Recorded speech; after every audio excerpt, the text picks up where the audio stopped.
हरिओम मित्रों, आप सभी का गणेश टीचिंग एकेडमी में स्वागत है। मैं गणेश यादव आप सभी के लिए हिंदी साहित्य का दृष्टि पब्लिकेशन बुक सीरीज लेकर आए हैं, जो आपके UGC net, GRF, Jharkhand jet और असिस्टेंट प्रोफेसर के लिए अति महत्वपूर्ण बुक सीरीज है।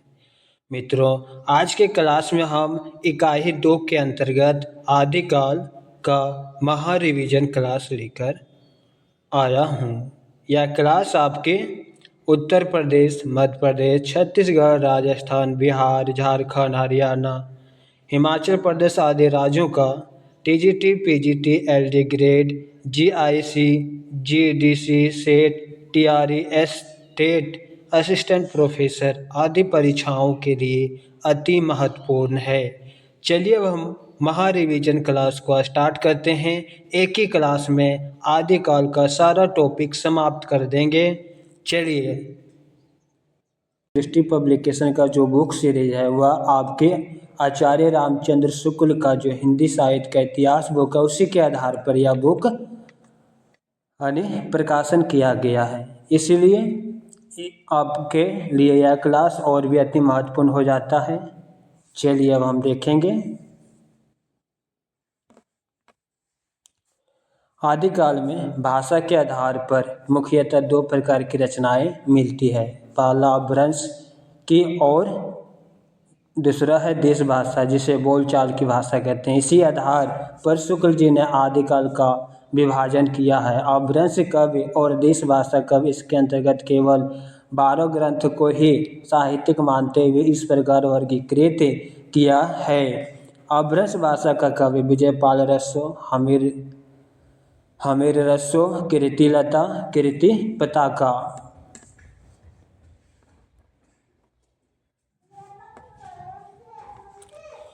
देश भाषा काव्य खुमान रसो, विशलदेव रसो, पृथ्वीराज रसो, जयचंद्र प्रकाश, जय मयंक, जस चंद्रिका, परमाल रसो, जिसे अल्लाह खंड भी कहते हैं। अल्लाह का मूल रूप है। खुसरो की पहेलियाँ आदि और विद्यापति पदावली। उपर्युक्त 12 पुस्तकों के आधार पर ही आदिकाल का नामकरण वीर गाथा काल करते हुए लिखा।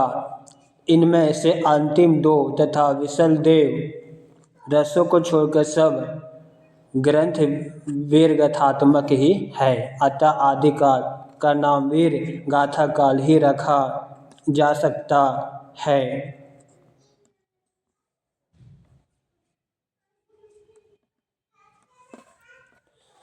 प्राकृत भाषा की 3 अवस्थाएं मानी जाती है। प्रथम अवस्था को पाली, दूसरी को प्राकृत और अंतिम अवस्था को अपभ्रंश कहा जाता है। आचार्य शुक्ल के अनुसार प्राकृत के अंतिम अपभ्रंश अवस्था से ही हिंदी साहित्य का आविर्भाव माना जा सकता है, और उस समय जैसे गाथा कहने से प्राकृत का बोध होता था, वैसे ही दोहा या दुहा कहने से अपभ्रंश या प्रचलित काव्य भाषा का पद समझा जाता था।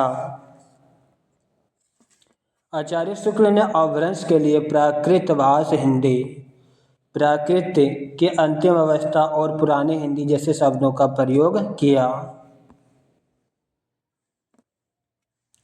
अपभ्रंश या प्राकृत भाषा हिंदी के पदों का सबसे पुराना पता तांत्रिक और योगमार्गी बौद्धों सिद्धों के सांप्रदायिक रचनाओं के भीतर विक्रम की 7वीं शताब्दी के अंतिम चरण में लगता है। मुंज और भोज का समय संवत 1050 के लगभग। तो ऐसी अपभ्रंश या पुरानी हिंदी का पूरा प्रचार शुद्ध साहित्य या काव्य रचनाओं में भी पाया जाता है। अतः हिंदी साहित्य का आदिकाल संवत 1050 से लेकर 1375 तक, अर्थात महाराज भोज के समय से लेकर हमीर देव के समय के कुछ पीछे तक माना जा सकता है।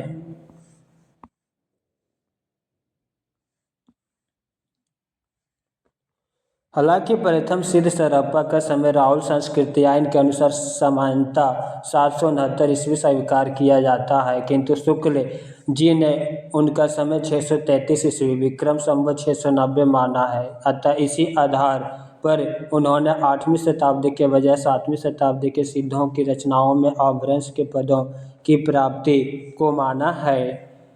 प्रायः लोक में प्रचलित बोलचाल की भाषा और साहित्य की भाषा में अंतर रहा है। अपभ्रंश भी उस समय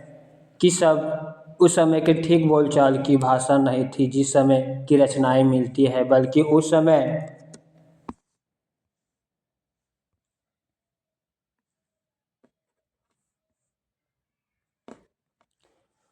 के कवियों की भाषा थी।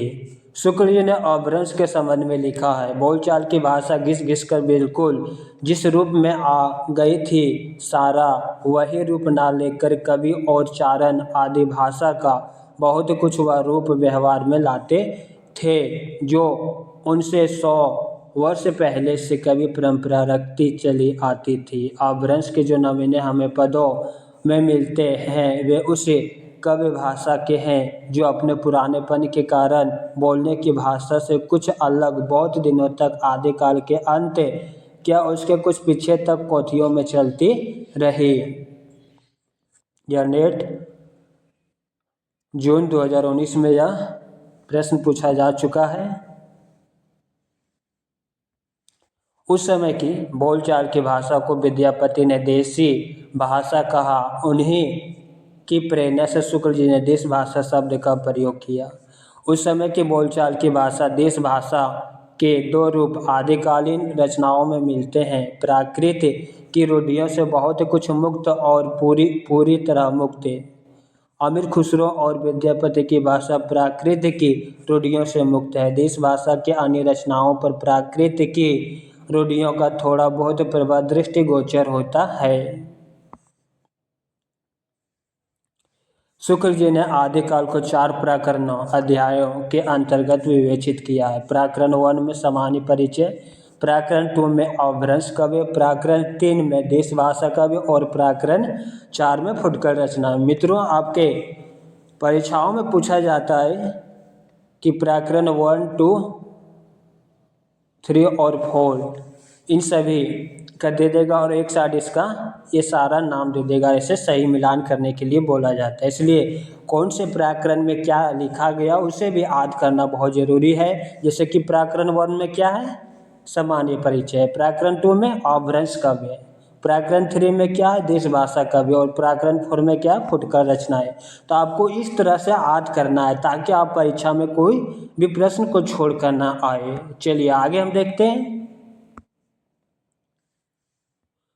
अब हम प्रकरण 1 जिसमें सामान्य परिचय दिया गया है आदिकाल का, तो चलिए हम प्रकरण 1 को देखते हैं। प्रकरण 1 में आदिकाल के आरंभ, अवधि और उनकी 2 मूल विशेषताओं का वर्णन किया है। ये विशेषताएं हैं अनिर्दिष्ट लोक प्रवृत्ति, आदिकाल की दिव्य परंपरा के बीच 150 वर्ष के भीतर रचना की किसी विशेष प्रवृत्ति का निश्चय नहीं होता है।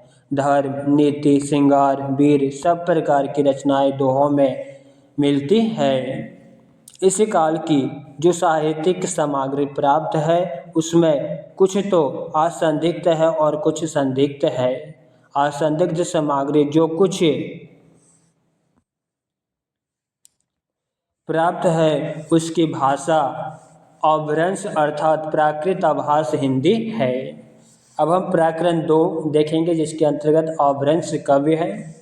पुरानी प्रचलित काव्य भाषा अपभ्रंश में नीति, श्रृंगार, वीर आदि की कविताएं तो चली ही आती थी।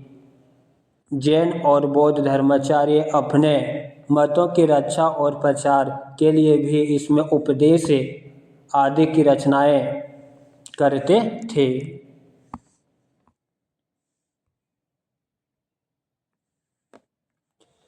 जब तक भाषा बोलचाल में थी तब तक वह भाषा या देश भाषा ही कहलाती रही। जब वह भी साहित्य की भाषा हो गई तब उसके लिए अपभ्रंश शब्द का व्यवहार होने लगा।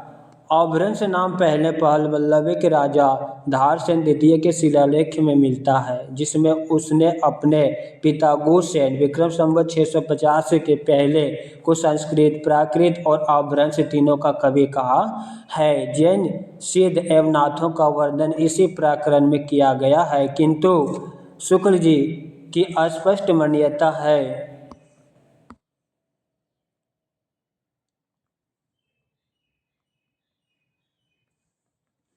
अपभ्रंश की पुस्तकों में काई तो जैनों के धर्म तत्व निरूपण ग्रंथ है जो साहित्य की कोटि में नहीं आती, जिनका उल्लेख केवल यह दिखाने के लिए किया गया है कि अपभ्रंश भाषा का व्यवहार कब से हो रहा था। उनकी रचनाएं सिद्धों व नाथों के तांत्रिक विधान, योग साधना, आत्म निग्रह, श्वास निरोध, भीतरी चक्रों और नाड़ियों की स्थिति, अंतर्मुख साधना के महत्व इत्यादि की सांप्रदायिक शिक्षा मात्र है। जीवन की स्वाभाविक अनुभूतियों और दशाओं से उनका कोई संबंध नहीं। अतः वे शुद्ध साहित्य के अंतर्गत नहीं आती। उनको उसी रूप में ग्रहण करना चाहिए जिस रूप में ज्योतिष, आयुर्वेद आदि के ग्रंथ हैं। नेट दिसंबर 2018 में यह प्रश्न पूछा जा चुका है।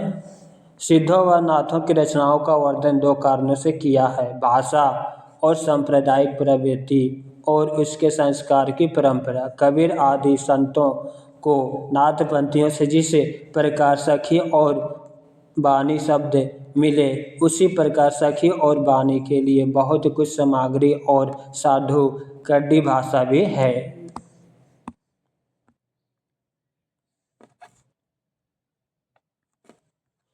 जैन सिद्ध व नाथों के अलावा अपभ्रंश के सामान्य साहित्य की सामग्री का उल्लेख उनके संग्रहकर्ताओं और रचयिताओं के इस क्रम से किया गया: हेमचंद्र, सोमप्रभु सूरि, जैनाचार्य मेरुतुंग, विद्याधर, सरांगधर, हमीर रस्सू, विद्यापति की कीर्तिलता, कीर्ति पताका। जैन ग्रंथकारों में देवसेन ग्रंथ, श्रवकाचार्य, दब्ब साहव पायस या द्रव्य स्वभाव प्रकाश और पुष्पदंत का ग्रंथ आदि पुराण, उत्तर पुराण का ही उल्लेख शुक्ल जी ने किया है। इसके अतिरिक्त पीछे की परंपरा के उदाहरण स्वरूप श्रुति, पश्चिमी कथा, योगसार, जसहर चरेहू और नए कुमार चरहू का नाम भर दिया है।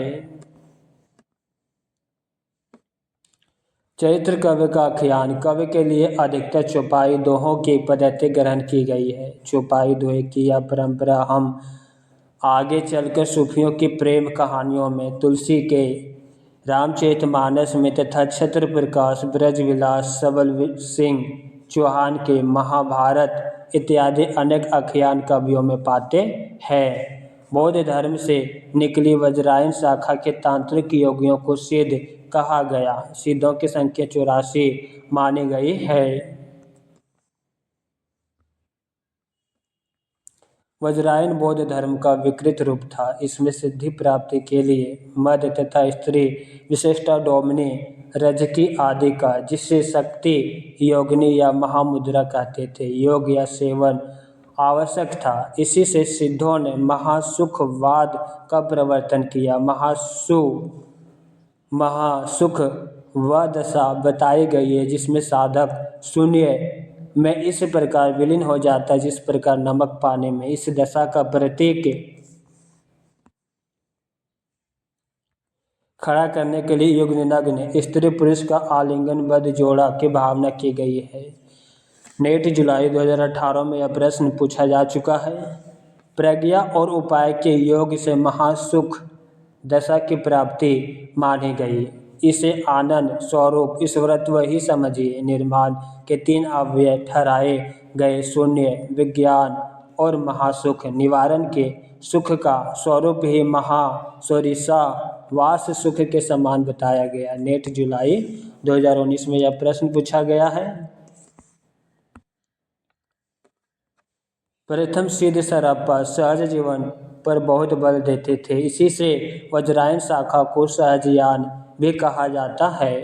सिद्ध सिद्धियों और विभूतियों के लिए प्रसिद्ध थे। लोग इन्हें अलौकिक शक्ति संपन्न समझते थे। जनता पर सिद्धों का प्रभाव विक्रम की 10वीं शताब्दी से ही पाया जाता है, जो मुसलमानों के आने पर पठानों के समय तक कुछ बना रहा। सिद्धों ने ऋजु सीधा दक्षिण मार्ग को छोड़कर बंक टेढ़ा वाम मार्ग अपनाने का उपदेश दिया।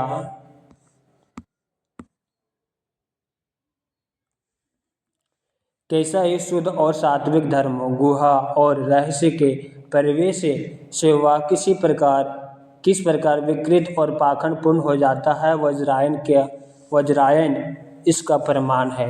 अपने मत का संस्कार जनता पर डालने के लिए वे सिद्ध संस्कृत रचनाओं के अतिरिक्त अपनी वाणी रचनाएं अपभ्रंश मिश्रित देश भाषा में भी बराबर सुनाते रहे। इसे शुक्ल जी ने देश भाषा मिश्रित अपभ्रंश या पुरानी हिंदी भी कहा। सिद्ध सरापा के उपदेश की भाषा तो पुरानी टकसाली हिंदी देश भाषा मिश्रित अपभ्रंश है, पर गीत की भाषा पुरानी बिहारी या पूर्वी बोली मिली है। कबीर की साखी उपदेश धर्मी दोहों की भाषा तो खड़ी बोली राजस्थानी मिश्रित सामान्य भाषा साधु कड्डी है, पर रमेनी के पदों में कवि की ब्रज भाषा और कहीं कहीं पूर्वी बोली भी है।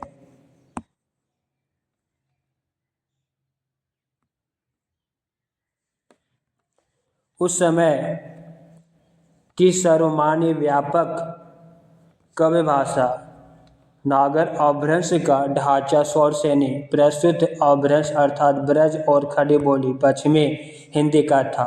साधु कड्डी इससे अलग थी, उसका ढांचा कुछ खड़ी बोली लिए राजस्थानी था। सिद्धों ने संध्या भाषा शैली का प्रयोग किया या अंतःसंरचनात्मक अनुभूतियों का संकेत करने वाली प्रतीकात्मक भाषा शैली है।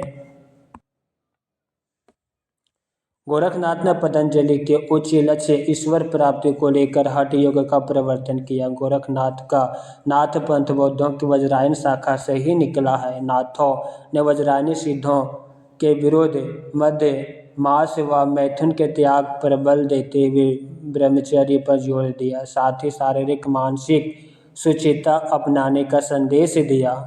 अलबत्ता शिव शक्ति की भावना के कारण कुछ श्रृंगारमयी वाणी भी नाथ पंथ के किसी न किसी ग्रंथ जैसे शक्ति संगम के तंत्र में मिलती है, लेकिन फिर भी इनका मार्ग सिद्धों से कुछ समानता रखते हुए भी अलग था। इसी से नाथों और सिद्धों में यह समानताएं मिलती है।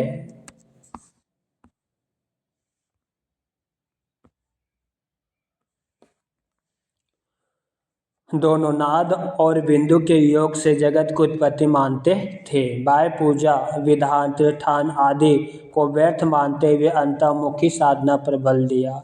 घट में ही बुध जोई पिंडे सोई ब्रह्मांडे अपने को रहस्यदर्शी मूल ज्ञान के ज्ञाता प्रदर्शित करने के लिए वे शास्त्र पंडितों और विद्वानों को फटकारना जरूरी समझते थे।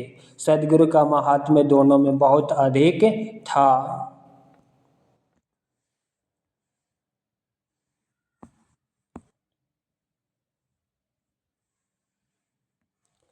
दोनों में जाति पाति का विरोध किया। शुक्ल जी ने लिखा 84 सिद्धों में बहुत से मछुए चमार धोबी डोम कहार लकड़हारे दर्जी तथा बहुत से क्षुद्र कहे जाने वाले लोग थे, अतः जाति पाति के खंडन तो वे आप ही थे। नाथ संप्रदाय भी जब फैले तब उसमें भी जनता की नीची और अशिक्षित श्रेणियों के बहुत से लोग आए जो शास्त्र संपन्न न थे।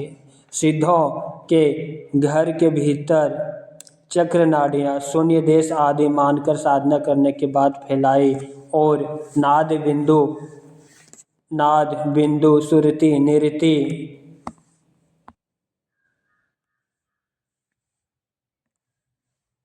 ऐसे शब्दों के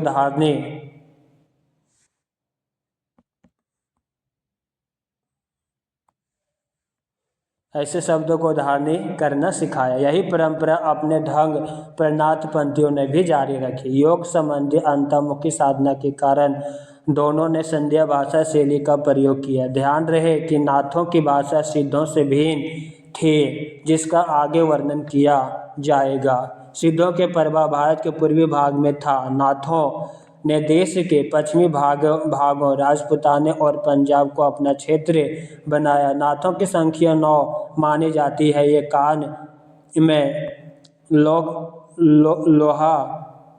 लोह में बड़े बड़े छेद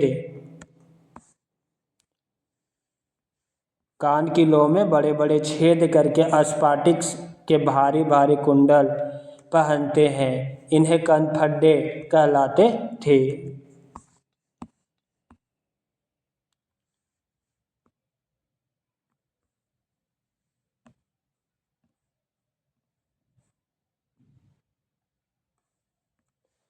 महाराष्ट्र के संत ज्ञानेश्वर ने खुद को गोरखनाथ की शिष्य परंपरा में कहा। शुक्ल जी ने गोरखनाथ का गुरु मच्छेंद्र नाथ और मच्छेंद्र नाथ का गुरु जलंधर नाथ को माना। सब बातों पर विचार करने से हमें प्रतीत होता है कि जलंधर ने ही सिद्धों से अपनी परंपरा अलग की और पंजाब की ओर चले गए। वहाँ कांगड़े की पहाड़ियों तथा स्थानों में रमते रहे। पंजाब का जालंधर सर उन्हीं का स्मारक जान पड़ता है। गोरखनाथ ने हिंदू मुस्लिम के विद्वेष भाव को दूर करके साधना का एक सामान्य मार्ग निकालने की संभावना समझी थी। वे इसका संस्कार अपनी शिव परंपरा में भी छोड़ गए थे। उनकी हठ योग साधना ईश्वरवाद को लेकर चली थी तथा उसे मुस्लिम धर्म में वर्जित मूर्ति पूजा और बहुदेव उपासना की आवश्यकता न थी, इसलिए मुसलमानों के लिए भी आकर्षण था। पश्चिमी भाग में सक्रियता के कारण नाथों ने वही राजपूताना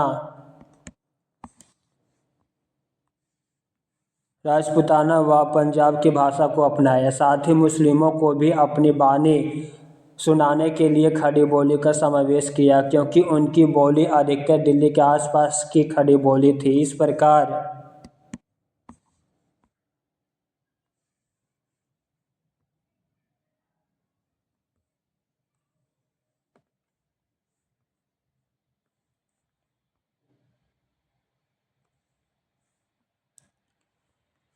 नाथों ने परंपरा साहित्य की काव्य भाषा, जिसका ढांचा नागर अपभ्रंश या ब्रज का था, से अलग साधु कड्डी भाषा का प्रयोग किया। साधु कड्डी का ढांचा खड़ी बोली लिए राजस्थानी का था। शुक्ल जी के अनुसार अपभ्रंश की रचनाओं की परंपरा लगभग 1340 ईस्वी में सरांगधर का ग्रंथ सरांगधर पद्धति और हमीर रसों पर खत्म हो जाती। हालांकि इसके 50 से 60 वर्ष पीछे विद्यापति के 2 ग्रंथ मिलते हैं, पर उस समय तक अपभ्रंश का स्थान देश भाषा ले चुकी थी। विद्यापति के इन प्रशस्ति मूलक 2 छोटे छोटे ग्रंथों का प्रथम परिचय जॉर्ज ग्रियर्सन को उनके पदों का संग्रह करते हुए, किंतु उन्हें ये मिले नहीं। महाउपाध्याय पंडित हरप्रसाद शास्त्री को नेपाल के राजकीय पुस्तकालय में कीर्तिलता प्राप्त हुई। कीर्ति पताका की सूचना मात्र है। कीर्तिलता की रचना बीच बीच में देश भाषा के पद रखते हुए अपभ्रंश भाषा के दोहा, चौपाई, छपाई, छंद गाथा आदि छंदों में की गई है।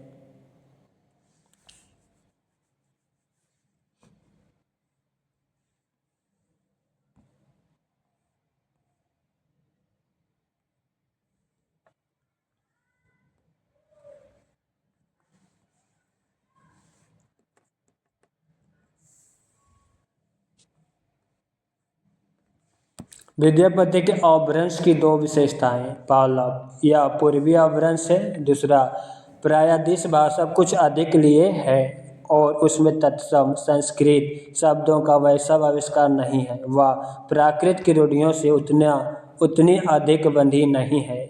जो कवि भाषा अपभ्रंश से देश भाषा की ओर अधिक प्रवृत्त होती गई, त्यों तत्सम संस्कृत रखने में संकोच भी घटता गया। सरांगधर के पदों और कीर्तिलता में इनका प्रमाण मिलता है।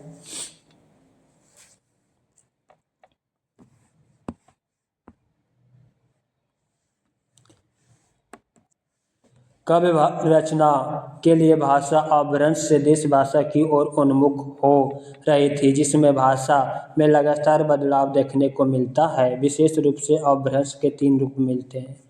पुरानी व्यापक काव्य भाषा, इसका ढांचा स्वर श्रेणी प्रसूत अपभ्रंश अर्थात ब्रज और खड़ी बोली पश्चिमी हिंदी का था।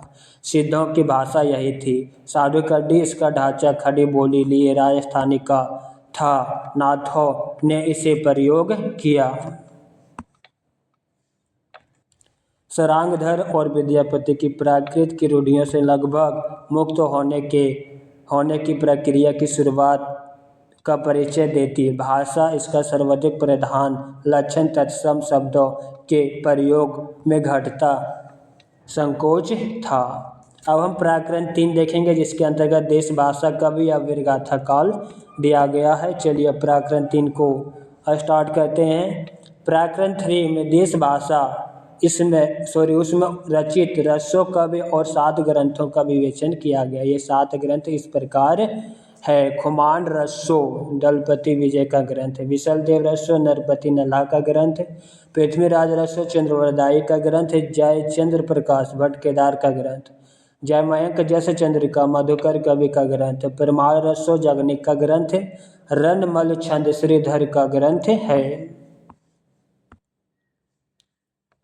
शुक्ल जी द्वारा अपने ग्रंथ के आरंभ में दी गई 12 पुस्तकों की सूची में से 8 को देश भाषा काव्य में रखा गया था, जिनमें से 6 का वर्णन इस प्रकरण में किया गया है। शेष 2 विद्यापति की पदावली और खुसरो की पहेलियां आदि को प्रकरण 4 फुटकल रचनाएं में स्थान दिया गया है। इसका कारण उनमें विषय वस्तु एवं भाषा संबंधी भिन्नता है।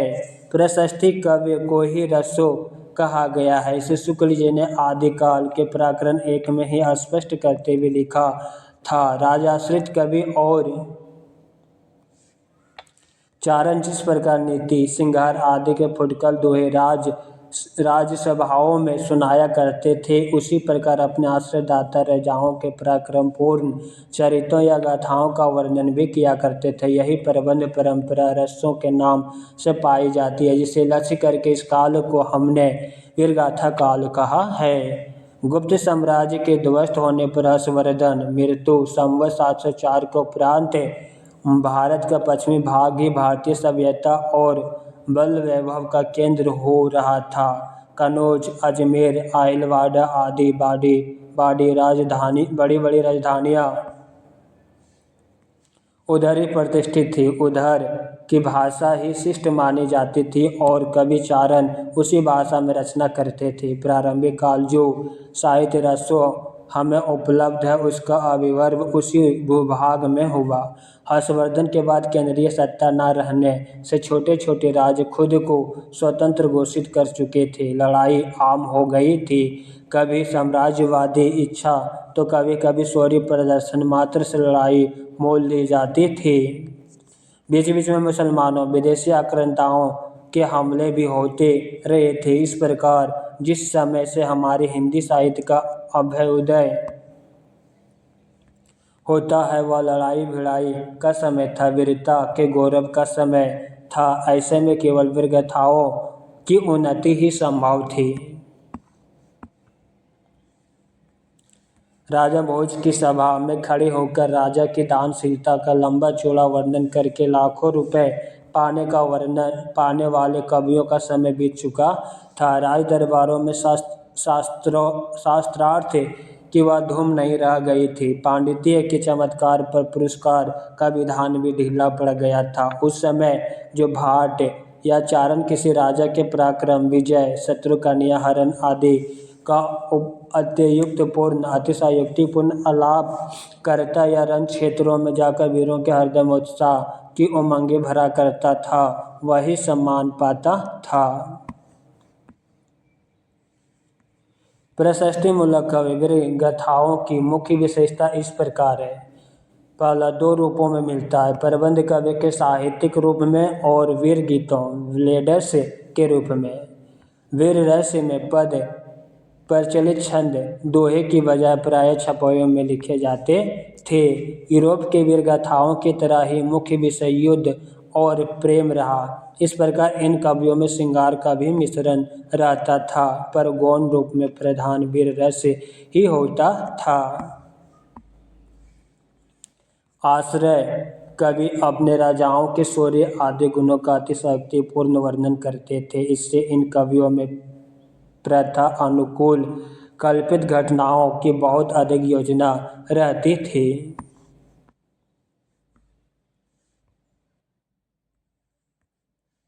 रसो कवि के प्राय सभी ग्रंथों की सामग्री की प्रामाणिकता संदिग्ध है। कुछ ग्रंथों तो अपर्याप्त ही है और जो प्राप्त भी है उनकी सामग्री का बहुत सा हिस्सा बाद का जोड़ा हुआ मालूम पड़ता है। इस फेर फार का एक कारण शुक्ल जी ने रेखांकित किया है। भाट चिरंजीविका के विचार से उन्हें अपने उत्तराधिकारियों के पास भी छोड़ जाते थे। उत्तरोत्तर भाट चरणों की परंपरा में चलते रहने से उनमें फेर फार भी बहुत कुछ होता रहा। विशल देव रसो के बारे में विस्तार से देखते हैं। विशल देव रसो में काव्य के अर्थ में रसायन शब्द बार बार आया है, अतः हमारी समझ में इसी रसायन शब्द से होते होते रसो हो गया। नल्हा के इस विशल देव में जैसे कि होना चाहिए था, ना तो उक्त वीर राजा की ऐतिहासिक चढ़ाइयों का वर्णन और ना उनके शौर्य पराक्रम का। श्रृंगार रस की दृष्टि से विवाह और उठकर विदेश जाने का प्रेषित पतिका का वर्णन के लिए मनमाना वर्णन है। इस छोटी सी पुस्तक को विशल देव ऐसे वीर का रसों कहना खटकता है, पर जब हम देखते हैं कि यह कोई काव्य ग्रंथ नहीं है, केवल गाने के लिए इसे रचा गया, तो बहुत कुछ समाधान हो जाता है। यह पुस्तक ना तो वस्तु के विचार से और ना भाषा के विचार से अपने असली और मूल रूप में कही जा सकती है। इनके विशल देव, जिसे विग्रहराज चतुर्थ भी कहा जाता है, वीर चरित्र का बहुत कुछ वर्णन इनके राज कवि सोमदेव चरित्र, ललित विग्रह राज नाटक जो कि संस्कृत भाषा में है। अब हम पृथ्वीराज रसो ग्रंथ के बारे में देखेंगे। पृथ्वीराज रसो ये चंद्रवरदायी हिंदी के प्रथम महाकवि माने जाते हैं और इनका पृथ्वीराज रसो हिंदी का प्रथम महाकाव्य। यह ग्रंथ ना तो भाषा के इतिहास के और न साहित्य के इतिहास के जिज्ञासाओं के काम का है। यह पूरा ग्रंथ वास्तव में जाली है।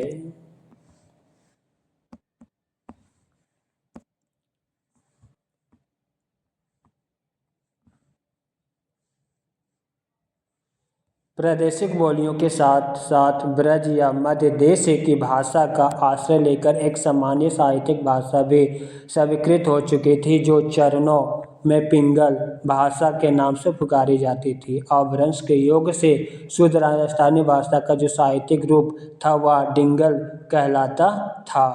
अब हम प्राकृत चाल, जिसके अंतर्गत फुटकर की रचनाएं दिए गए हैं, उसे देखेंगे विस्तार से।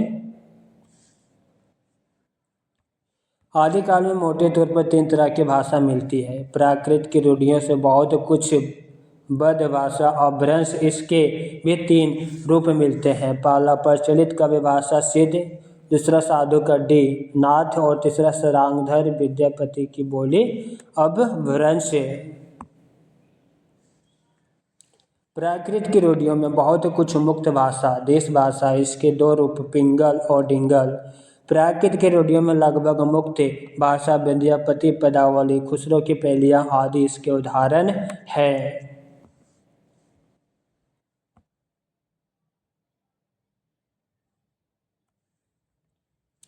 देश भाषा पर भाषा संबंधी पुरानी रूढ़ियों के प्रभाव को लक्षित करते हुए शुक्ल जी ने लिखा था, जैसे पुराना चावल ही बड़े आदमियों के खाने योग्य समझा जाता, वैसे ही अपने समय से कुछ पुरानी पड़ी हुई परंपरा के गौरव से युक्त भाषा की पुस्तक रचने वाले के व्यवहार योग्य समझी जाती थी। नेट 2019 में यह प्रश्न कथन पूछा जा चुका है।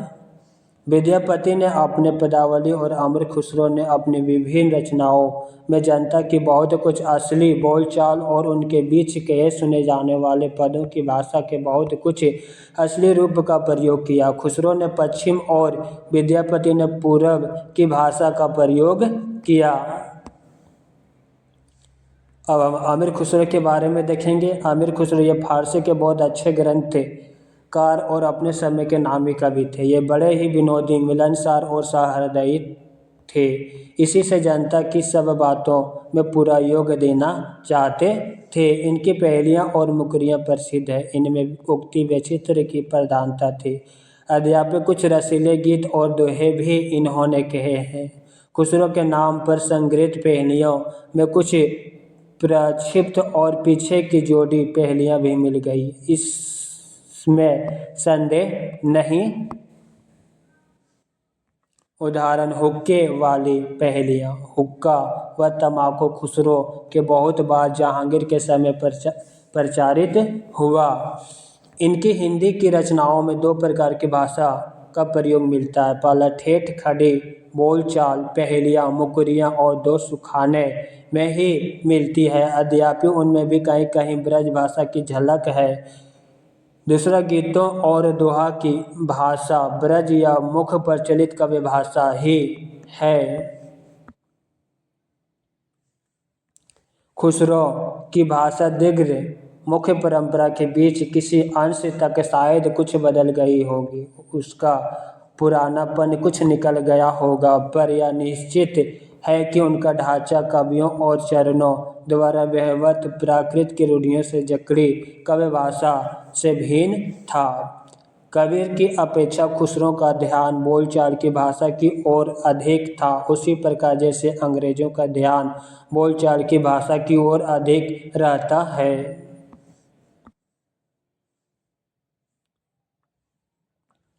खुसरो का लक्ष्य जनता का मनोरंजन था, पर कबीर धर्म उपदेशक थे, अतः उनकी वाणी पोथियों की भाषा का सहारा कुछ न कुछ खुसरो की अपेक्षा अधिक लिए हुए है। यह कथन नेट जून 2015 में पूछा जा चुका है। अब हम विद्यापति के बारे में देखेंगे। विद्यापति 3 भाषाओं में काव्य रचना की, संस्कृत, अपभ्रंश और देश भाषा, पर जिसकी रचना के कारण ये मैथिल कोकिल कहलाए वह इनकी पदावली है। पदावली में अपने समय की प्रचलित मैथिली भाषा का प्रयोग किया। डॉक्टर सर जॉर्ज ग्रियर्सन ने बिहारी और मैथिली को मगधी अपभ्रंश से निकली होने के कारण हिंदी से अलग माना, किंतु शब्दावली की एकता को आधार बताते हुए शुक्ल जी ने घोषित किया। जिस प्रकार हिंदी साहित्य विशाल देव रसों पर अपना अधिकार रखता है, उसी प्रकार विद्यापति की पदावली पर भी। आध्यात्मिक रंग के चश्मे आजकल बहुत ही सस्ते हो गए हैं, उन्हें चढ़ाकर जैसे कुछ लोग ने गीत गोविंद के पदों को आध्यात्मिक संकेत बताया, वैसे ही विद्यापति के इन पदों को भी सूर्य आदि कृष्ण भक्तों के श्रृंगार पदों की भी ऐसे लोग आध्यात्मिक व्याख्या चाहते हैं। पता नहीं बाल लीला के पदों का वे क्या करेंगे। इस संबंध में यह अच्छी तरह समझ रखना चाहिए कि लीलाओं का कीर्तन कृष्ण भक्ति का एक प्रधान अंग है। जिस रूप में लीलाएं वर्णित है उसी रूप में उनका ग्रहण हुआ है। इन लीलाओं का दूसरा अर्थ निकालने की आवश्यकता नहीं है। विद्यापति के पदों को प्रायः श्रृंगार माना। राधा कृष्ण नायिका और नायक है। जयदेव के गीत काव्य के अनुकरण पर इनकी रचना की संभावना व्यक्त की और इनके माधुर्य को अद्भुत माना। विद्यापति को शिव माना। विद्यापति को कृष्ण भक्तों की परंपरा में ना समझना चाहिए। शुक्ल जी ने राजा हमीर तथा वीर गाथा काल को माना। उनके पीछे भी वीर काव्य की रचना तो हुई, किंतु कवि की प्रवृत्ति बदल चुकी थी। इसे लक्ष्य करते हुए शुक्ल जी ने लिखा, हिंदी साहित्य के इतिहास की एक विशेषता यह भी रही कि एक विशिष्ट काल में किसी रूप की जो कवि सरिता वेग से प्रभावित हुई वह अद्यापि आगे चलकर मंद गति से बहने लगी। पर 900 वर्षों के हिंदी साहित्य के इतिहास में हम उसे कभी स्वार्थ सुखी हुए नहीं पाते।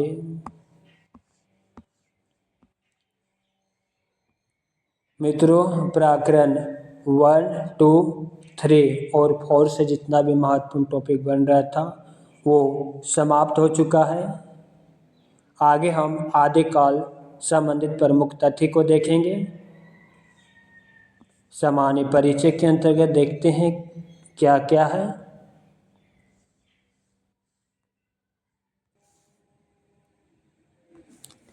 आगे हम देखेंगे कि आदिकाल का कौन से विद्वान किन किन नामों से पुकारा है, अर्थात आदिकाल का नामकरण और उसके प्रस्थानी। जॉर्ज आदिकाल को चरण काल जॉर्ज ग्रियर्सन ने कहा। प्रारंभिक काल मिस्र बंधु। प्रारंभिक काल गणपति चंद्र गुप्त ने भी कहा। बीजवापन काल महावीर प्रसाद द्विवेदी। वीर गाथा काल रामचंद्र शुक्ल। सिद्ध सामंत काल राहुल संस्कृत्यायन। यहाँ पर अलग अलग विद्वानों ने आदिकाल का अलग अलग नाम भी दिया है, जिसे याद करना भी बहुत जरूरी है। वीरकाल विश्वनाथ प्रसाद मिश्रे। संधिकाल एवं चरण काल राम कुमार वर्मा। आदिकाल हजारी प्रसाद द्विवेदी। जय काल रमाशंकर शुक्ल रसाल। आधार काल सुमन राजे। अपभ्रंश काल धीरेन्द्र वर्मा। उद्भव काल वासुदेव सिंह।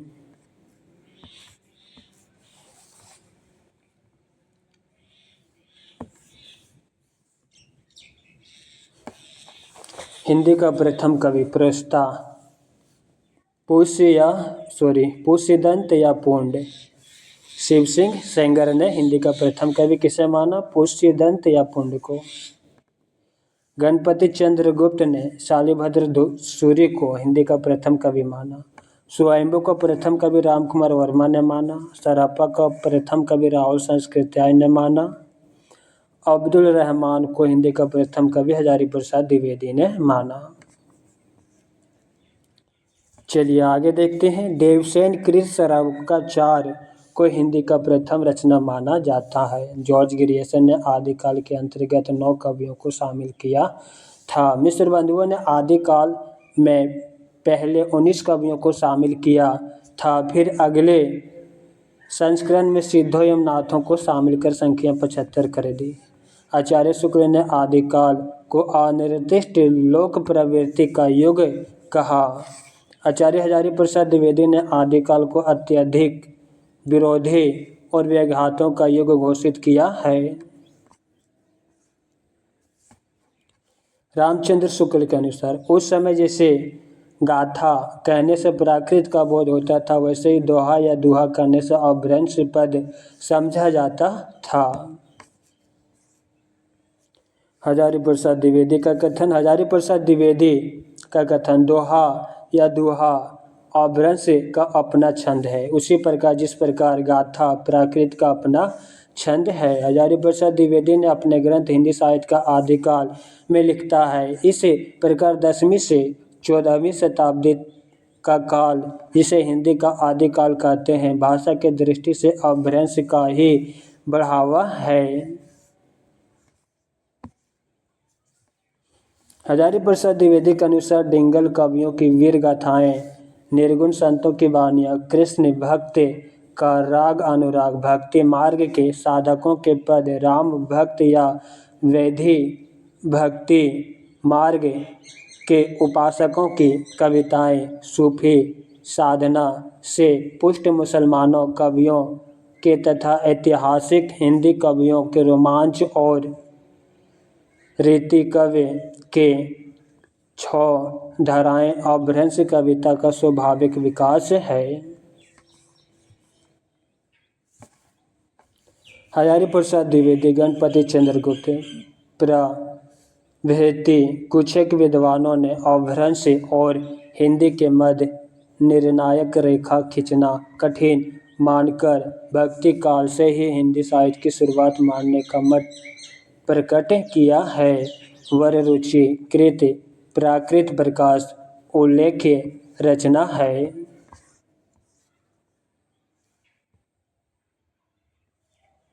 अपभ्रंश भाषा की रचनाएं। अपभ्रंश भाषा की रचनाओं को देखेंगे। डॉक्टर हरदेव बहारी ने 7वीं सदी से 11वीं सदी के अंत तक को अपभ्रंश का स्वर्णकाल कहा।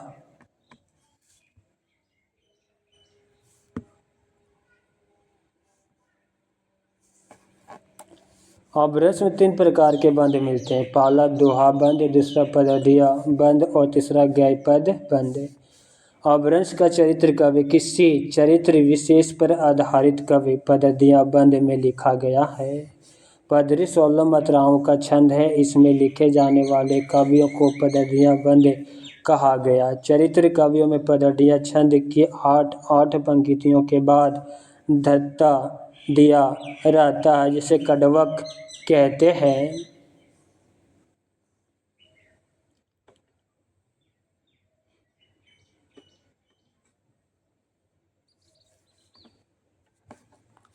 जोइंदु, जिसे योगेंद्र भी कहते हैं। 6ठी सदी के कवि जोइंदु से दोहा छंद का आरंभ माना गया है। अपभ्रंश से दोहा की शुरुआत मिलती है। जोइंदु की 2 रचनाएं, पहला परमात्मा प्रकाश और दूसरा योगसार। आगे हम स्वयंभू की रचना स्वयंभू के बारे में देखेंगे। स्वयंभू 783 ईस्वी इसका समय है, जो जैन परंपरा का प्रथम कवि माना जाता है। इनके 3 ग्रंथ माने जाते हैं, पहला पाउम चरहु, दूसरा रिठे मणि चरहु और तीसरा स्वयंभू छंद। पाउम चरहु में राम का चरित्र विस्तार से वर्णन है, जिसमें राम को अंत में मुनिंद्र से उपदेश के बाद जैन आदर्शों के अनुकूल निवारण प्राप्त करते दिखाया गया है।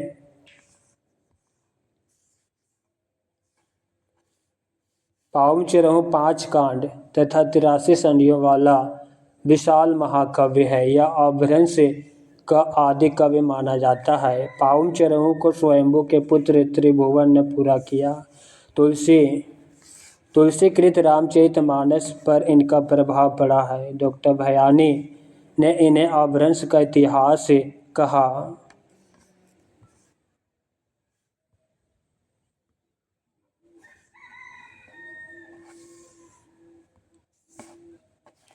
अपभ्रंश में कृष्ण कथा के आरंभ का श्रेय भी स्वयंभू को ही दिया जाता है। स्वयंभू को अपभ्रंश भाषा का वाल्मीकि तथा व्यास कहा जाता है। इन्होंने अपनी भाषा को देसी भाषा कहा है। आगे हम पुष्पदंत के बारे में देखेंगे।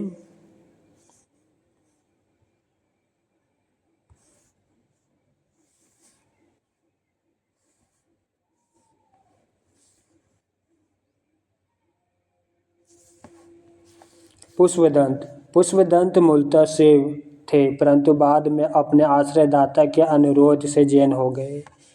पुष्पदंत के समय को लेकर विवाद है। शिव सिंह सेंगर ने 7वीं शताब्दी और हजारी प्रसाद द्विवेदी ने 9वीं शताब्दी माना। समानता 972 ईस्वी 10वीं सदी इनका समय माना जाता है। इनके 3 रचनाएं मिलती है, पहला 63 महापुरुष गुण अलंकार, जिसे महापुराण भी कहा गया है।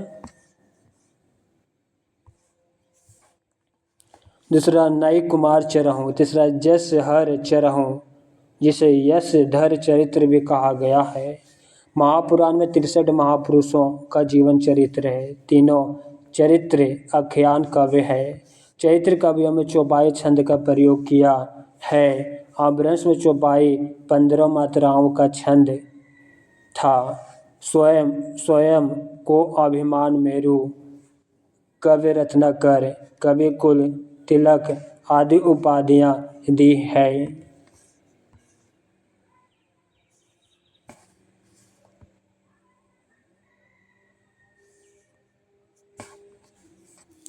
डॉक्टर भयानी ने इन्हें अपभ्रंश का भाभूति कहा जाता है। रामचंद्र शुक्ल ने इनके 2 और ग्रंथ का उल्लेख किया है, पहला आदि पुराण और दूसरा उत्तर पुराण। इन दोनों में चौपाइयों में रचित बताया है। पुष्पदंत ने साहित्य रचना शुद्ध धार्मिक भाव से की है, किंतु कवित्व में किसी प्रकार की कमी नहीं मिलती। डॉक्टर तागरे ने पुष्पदंत की भाषा को मराठी की जननी माना है। शिव सिंह सेंगर ने इन्हें भाखा की जड़ कहा है।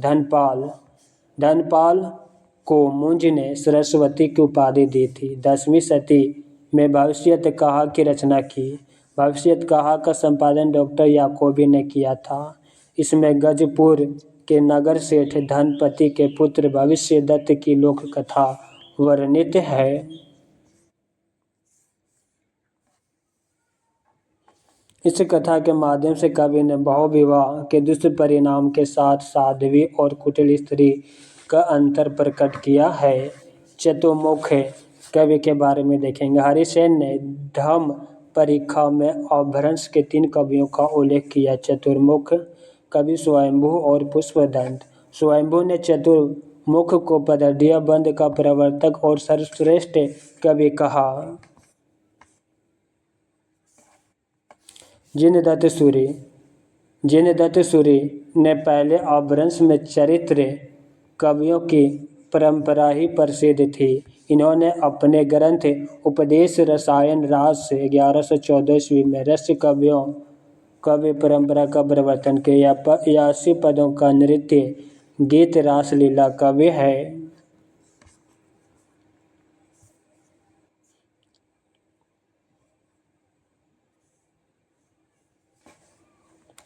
अब्दुल रहमान, जिसे अद्दामान भी कहा गया है। अब्दुल रहमान के संदेश रासक देसी भाषा में मुसलमान द्वारा रचित प्रथम ग्रंथ माना था।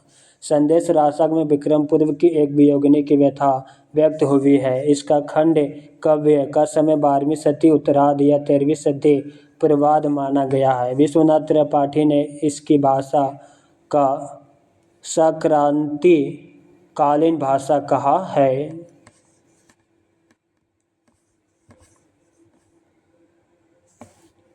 यह प्रथम धर्म उत्तरार्ष ग्रंथ है। आगे हम मुनि राम सिंह कवि के बारे में देखेंगे। मुनि राम सिंह को अपभ्रंश का सर्वश्रेष्ठ रहस्यवादी कवि माना जाता है। डॉक्टर हीरालाल ने इसका आविर्भाव का समय 1000 ईस्वी माना है। इनका पाहु दोहा ग्रंथ चर्चित रहा है। आगे हम हेमचंद्र के बारे में देखेंगे। हेमचंद्र का जन्म 1088 ईस्वी में। हेमचंद्र अपने समय के सबसे प्रसिद्ध जैन आचार्य थे।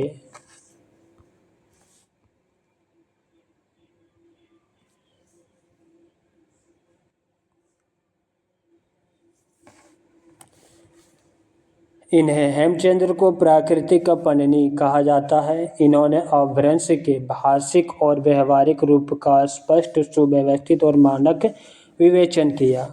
सिद्ध हेम शब्द अनुशासन, प्राकृत व्याकरण इनका प्रसिद्ध व्याकरण ग्रंथ है। इसमें संस्कृत, प्राकृत और अपभ्रंश तीनों को उदाहरणों के रूप में समावेश किया गया है। इनका कुमारपाल चरित्र एक प्राकृत काव्य है जिसमें अपभ्रंश के पद भी रखे गए हैं।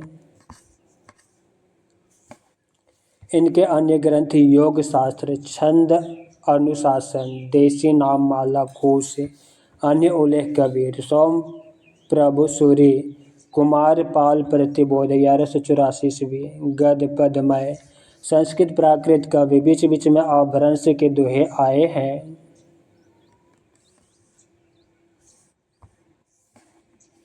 जैनाचार्य मैत्रेयी का प्रबंध चिंतामणि 1304 ईस्वी संस्कृत भाषा का ग्रंथ है, किंतु इसमें दोहा विद्या विवाद प्रसंग मिलता है। कई अपभ्रंश के दोहा भी है। यह ऐतिहासिक महत्व की गद्य रचना है। प्राकृत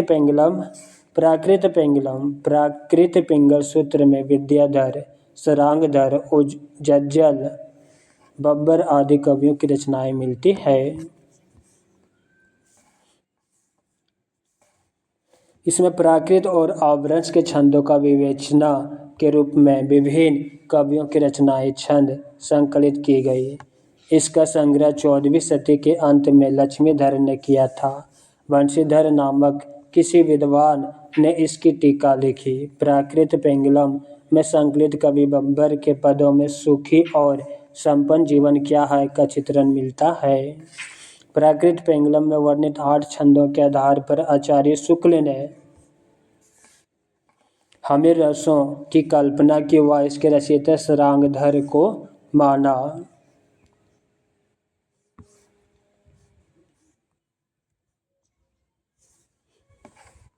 आगे हम धर कवि के बारे में देखें, शुक्ल जी ने हमीर रसों के रचयिता सरांगधर और राहुल संस्कृतिया ने जज्जल को माना।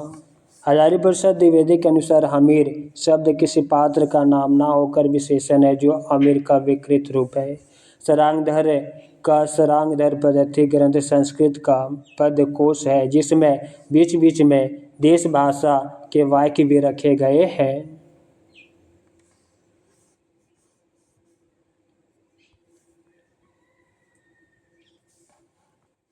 सरांगधर पद्धति में बहुत से सबर मंत्र और भाषा चित्र कवि दिए हैं। सरांगधर का आयुर्वेद का ग्रंथ भी प्रसिद्ध रहा। रामचंद्र शुक्ल के अनुसार ये अच्छे कवि और सूत्रकार भी थे। डॉक्टर बच्चन सिंह ने इन्हें अनुमानता कुंडलिया छंद का प्रथम प्रयोक्ता माना है।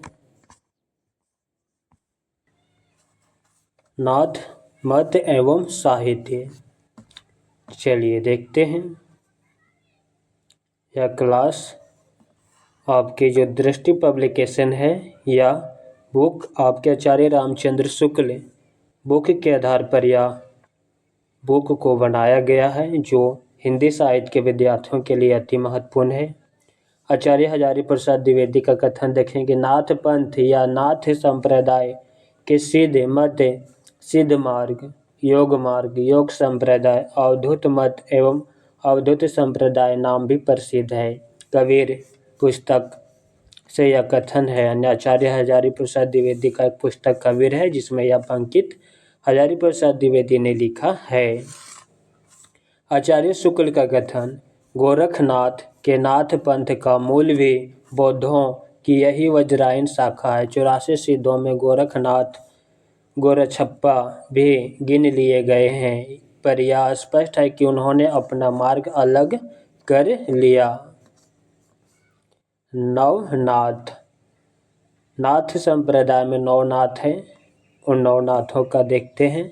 गोरक्षा सिद्धांत संग्रह के अनुसार नवनाथ है, पहला नागार्जुन, दूसरा जड़ भरत, तीसरा हरिश्चंद्र, चौथा सत्यनाथ, पांचवा भीमनाथ, छठा गोरक्षानाथ, सातवां चरपटनाथ, आठवां जलंधरनाथ, नौवां मलय अर्जुन। डॉक्टर राम कुमार वर्मा के अनुसार नाथों का नवनाथ देखते हैं कौन कौन से, पहला आदिनाथ, दूसरा मच्छेंद्रनाथ, तीसरा गोरखनाथ, चौथा गहिनीनाथ, पांचवा चरपटनाथ जिसे चरकानंद भी कहते हैं, छठा चौरंगीनाथ, सातवां जवलेंद्रनाथ, आठवां भरतरीनाथ और नौवां गोपीचंद नाथ। मित्रों, आपको परीक्षा में गोरक्षा सिद्धांत संग्रह के अनुसार भी पूछ सकता है और डॉक्टर राम कुमार वर्मा के अनुसार अनुक्रम से सजाने के लिए बोला जाएगा, इसलिए आपको दोनों के अनुसार इन नाथ संप्रदाय के कवियों का नाम याद रखना पड़ेगा, तभी आपके परीक्षाओं में प्रश्न गलती ना होने की संभावना रहेगा। चलिए आगे हम देखते हैं। आदिनाथ को बाद में संतों ने शिव माना है। मच्छेंद्रनाथ का वास्तविक नाम विष्णु शर्मा माना गया है। इनकी संस्कृत रचना काल ज्ञान निर्णय का संपादन प्रबोध चंद्र बागीची ने किया है। गोरखनाथ, गोरखनाथ मच्छेंद्रनाथ के शिष्य थे, इनके समय को लेकर विवाद है। राहुल संस्कृत ने 845 ईस्वी माना है। हजारी प्रसाद द्विवेदी 9वीं शती माना है। पीतम्बर दत्त वटथावल ने 11वीं शती माना है। रामचंद्र शुक्ल राम कुमार वर्मा ने 13वीं शती माना है। मिश्र बंधुओं ने इन्हें हिंदी का प्रथम गद्य लेखक कहा है। डॉक्टर पीतम्बर दत्त वटथावल ने गोरखनाथ के 14 ग्रंथों को प्रमाणिक मानकर उनका संपादन गोरखवाणी नाम से किया। ये 14 ग्रंथ है, पहला शब्द, दूसरा पद, तीसरा शिष्य दर्शन, चौथा प्राण संकली, पांचवा नरवे बोध।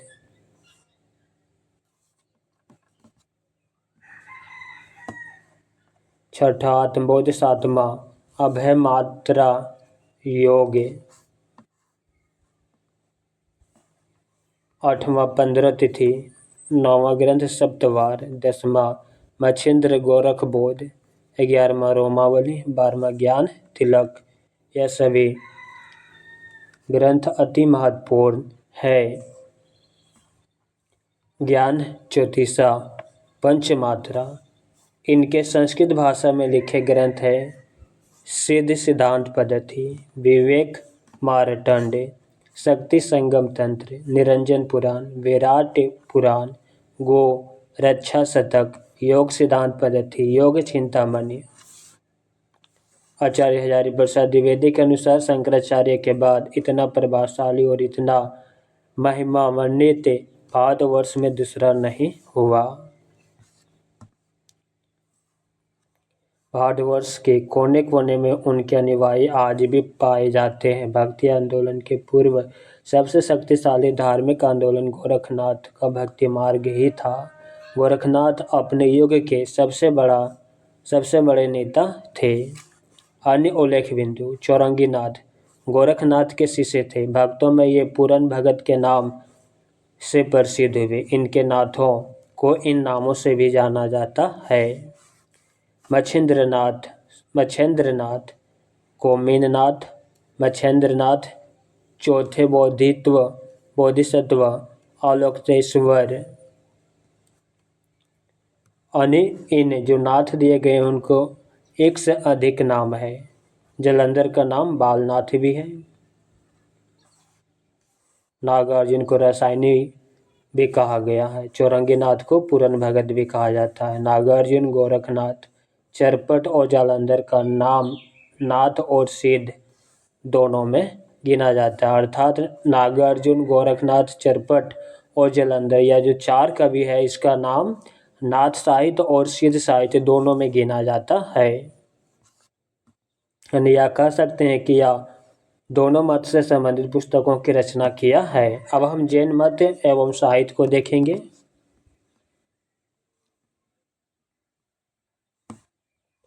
सिद्धों का प्रभाव भारत के पूर्वी भागों में अधिक रहा तो नाथों का पश्चिमी भाग राजपूताना पंजाब में जैनों ने अपना अधिकांश काव्य राजस्थान, गुजरात और दक्षिण में लिखा। जैन मत संबंधी रचनाएं दो तरह की है। पहला प्राय दोहे में रचित मुक्तक काव्य में सिद्धों नाथों की तरह अंत साधना, धर्म सम्मत व्यवहार व आचरण, उपदेश, नीति आदि का मंडन और कर्मकांड, वर्ण व्यवस्था आदि का खंडन है। दूसरा, पौराणिक जैन साधकों की प्रेरणादायी जीवन कथा या लोक प्रचलित हिंदू कथाओं का आधार बनाकर जैन मत का प्रचार करने के लिए चरित्र काव्य आदि लिखे गए हैं।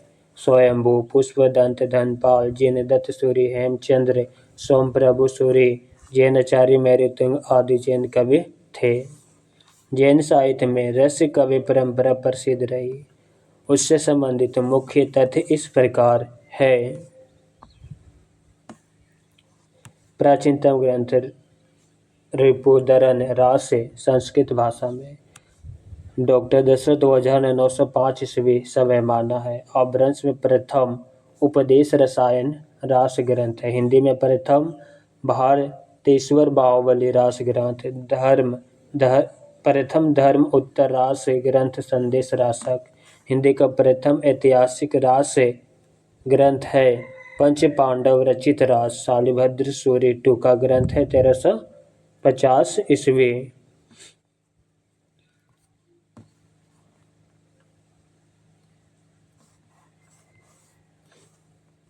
शालिभद्र सूरि के बारे में देखेंगे। शालिभद्र सूरि के बुद्धिरास का संग्रह उनके शिष्य शिवी ने किया था। शालिभद्र सूरि का प्रसिद्ध ग्रंथ भारतेश्वर बाहुबली रास 1184 ईस्वी है। यह 205 छंदों में रचित खंड काव्य है। इसका संपादन मुनि जिन विजय ने किया। देवसेन का प्रसिद्ध ग्रंथ श्रावकाचार 933 ईस्वी है।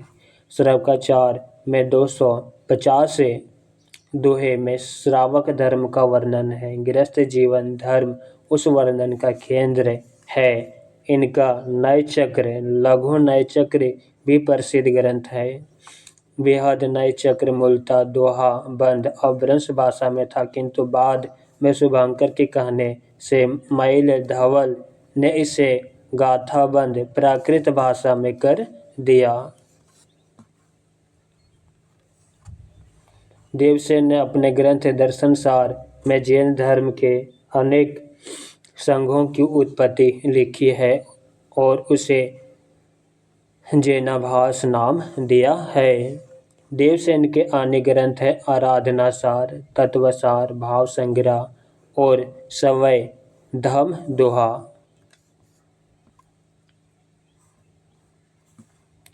असग्गु कवि ने 2 ग्रंथ लिखे। पहला चंदन बाला रास 1200 ईस्वी या 35 छंदों का अखंड काव्य है। दूसरा है जीव दया रास ग्रंथ।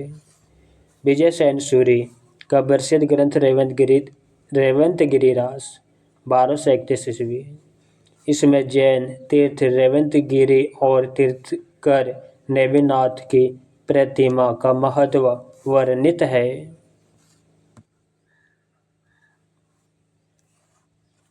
यह महत्व ऐतिहासिक और पौराणिक इतिवृत्त तथा प्राकृतिक सौंदर्य के आधार पर वर्णित किया गया है। रेवंतगिरी रास की ही तरह कवि पल्हन कृत अब्बू रास 1232 ईस्वी में प्रसिद्ध जैन तीर्थ अब्बू मंदिर का वर्णन मिलता है। विजय चंद्र सूरी कृत नेमिनाथ चौपाई में चौपाई छंद में 12 मासा वर्णन का आरंभ माना जाता है। अन्य रास काव्य एवं कवि स्थूल भद्र रास ग्रंथ जिन धर्म सूरी का है, जिन धम जिसे भी कहते हैं। नेमिनाथ रास ग्रंथ 1213 ईस्वी मुनि सुमतिगण का ग्रंथ है। दिलहन का ग्रंथ गय सुकुमार रास 14वीं सदी। चंद्र मुनि का ग्रंथ पुराण सार। योग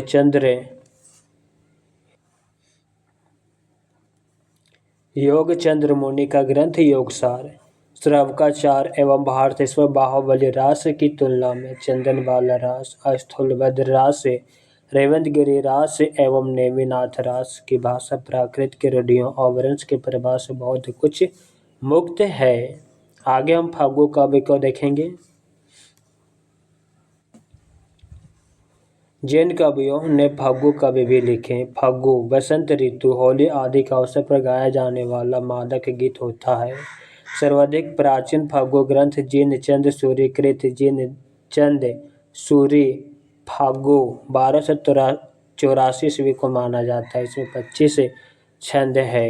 स्थूलभद्र फागु को इस काव्य परंपरा का सर्वाधिक सुंदर ग्रंथ माना गया है।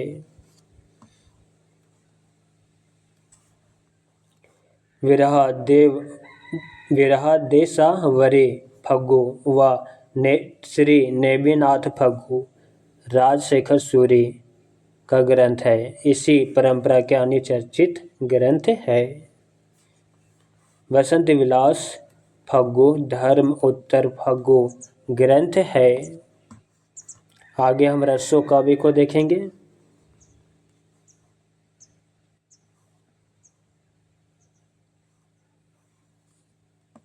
मित्रों, क्लास अपने दोस्तों को भी शेयर कीजिए ताकि यह किताब का लाभ आपके मित्र भी उठा सकें।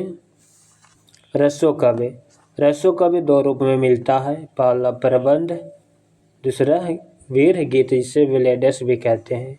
प्रबंध का सर्वप्रथम ग्रंथ खुमान रसो है। वीर काव्य परंपरा का सर्वप्रथम ग्रंथ विशालदेव रसो है। चलिए, यहाँ पे प्रमुख रसो ग्रंथ दिया गया है, उसका रचना काल दिया गया है, काव्य रूप और उसमें संबंधित बिंदुओं का भी उल्लेख किया गया है।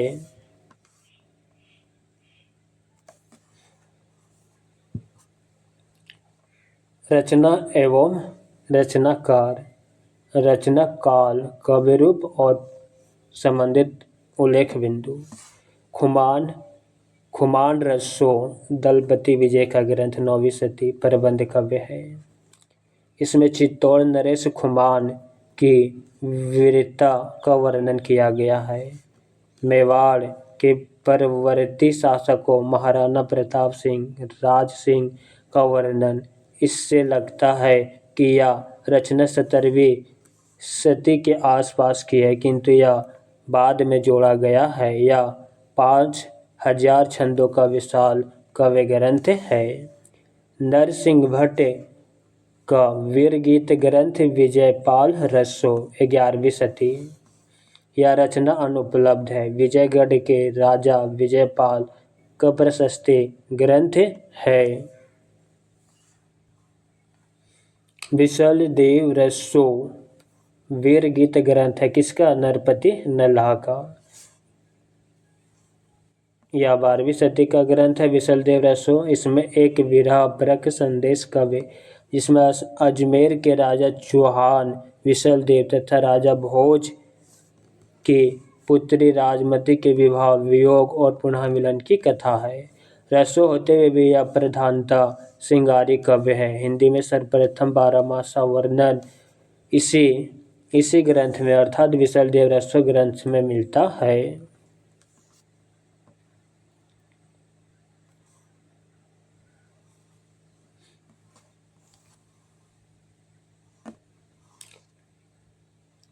पृथ्वीराज रसो चंद्रवरदाई का ग्रंथ है 12वीं सदी। यह प्रबंध ग्रंथ है जिसे पिंगल शैली में लिखा गया है। इसके उत्तरार्ध को पुत्र जलहन ने रचा था और इसके पूर्वार्ध को चंद्रवरदाई और उत्तरार्ध को इसके पुत्र ने रचा था, क्योंकि उत्तरार्ध में इसके जो चंद्रवरदाई कवि थे वह मर चुके थे, इसलिए वह अपने पुत्र को यह ग्रंथ देकर चले गए थे।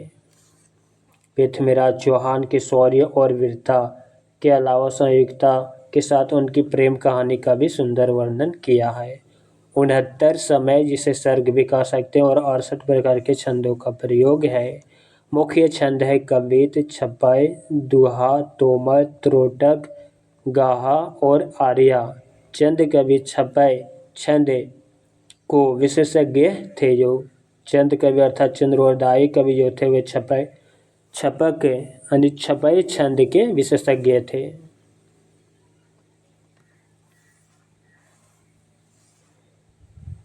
जयचंद प्रकाश भट्ट केदार का वीरगीत प्रबंध काव्य है 12वीं सदी इसका समय है।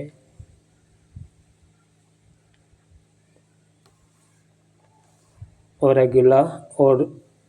अगला ग्रंथ है जय मयंक जस चंद्रिका या मधुकर कवि का प्रबंध काव्य 12वीं सदी। इन दोनों रचनाओं में कनौज के सम्राट जयचंद के शौर्य और पराक्रम की कथा का वर्णन होना अनुमानित किया जाता है। दोनों ग्रंथ अपर्याप्त है, किंतु सिंघालय दयाल दास कृत राठौरी ख्यात में इनका उल्लेख है।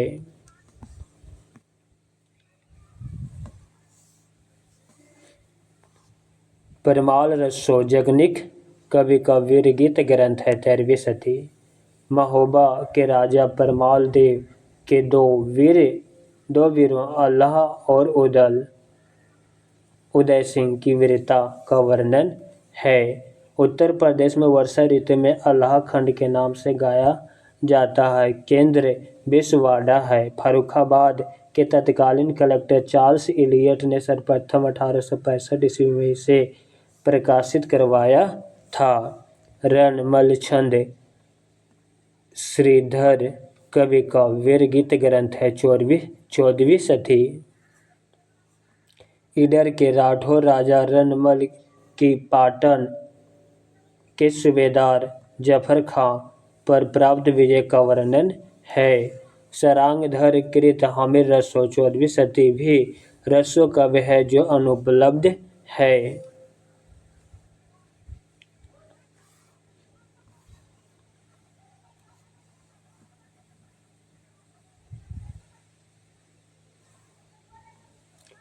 कीर्तिलता विद्यापति का ग्रंथ है और कीर्ति पताका यह भी विद्यापति का ही ग्रंथ है।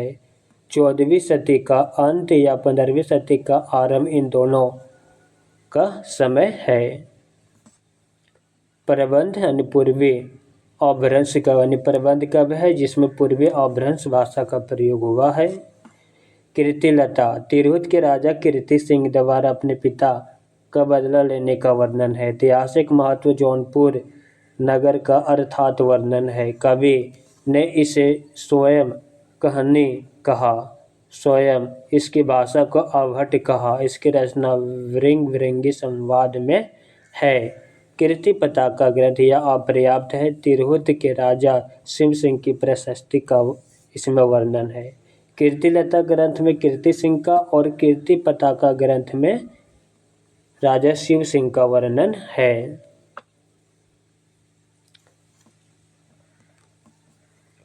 चलिए आगे देखते हैं रसो शब्द की उत्पत्ति के संदर्भ में। यानी रसो शब्द की उत्पत्ति किन किन शब्दों से हुआ है, कौन कौन विद्वानों से क्या क्या अपने मत दिए हैं। प्रस्ताव और मूल शब्द घासदार ताशी ने राजसूय से माना है। हरिप्रसाद शास्त्री ने राजयश से माना। आचार्य रामचंद्र शुक्ल ने रसायन से रास या रसों का उत्पत्ति माना है। नंद दुलारे वाजपेयी रास से। हजारी प्रसाद द्विवेदी रासक उपरूपक से माना है। सौरभ चतुर्वेदी रसाहु का रस माना है। दशरथ शर्मा रासक से। माता प्रसाद गुप्त रासक से। गणपति चंद्र गुप्त रासक रास रस्सा रस्सु रस्सो।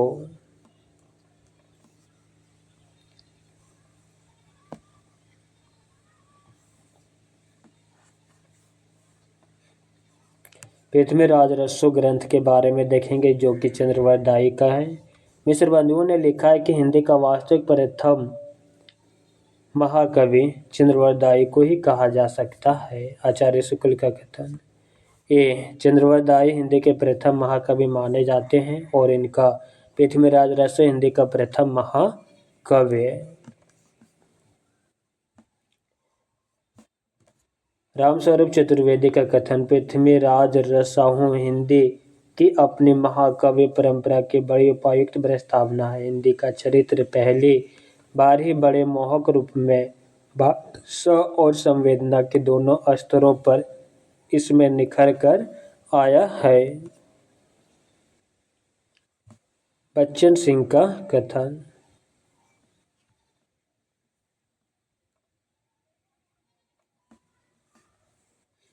बच्चन सिंह का कथन। यह एक राजनीतिक महाकाव्य है। दूसरे शब्दों में राजनीति की महाकाव्यात्मक त्रासदी है। इसमें रसो काव्य के साथ साथ चरित्र काव्य, कथा काव्य, आख्यायिका आदि के लक्षण भी दृष्टिगोचर होते हैं। इसका सबसे बड़ा सर्ग कण्वज युद्ध है। इसे इस ग्रंथ का मूल कथानक भी माना जाता है। कैमास वध नामक खंड में मंत्री कैमास के कमाद हो जाने और इसी कारण पृथ्वीराज का उसका वध करने का कथानक वर्णित है। पृथ्वीराज रसो का रचना काल और मूल रूप से सर्वाधिक विवादित है। विद्वान इनकी प्रामाणिकता को लेकर इस प्रकार विभाजित है। पृथ्वीराज रसो को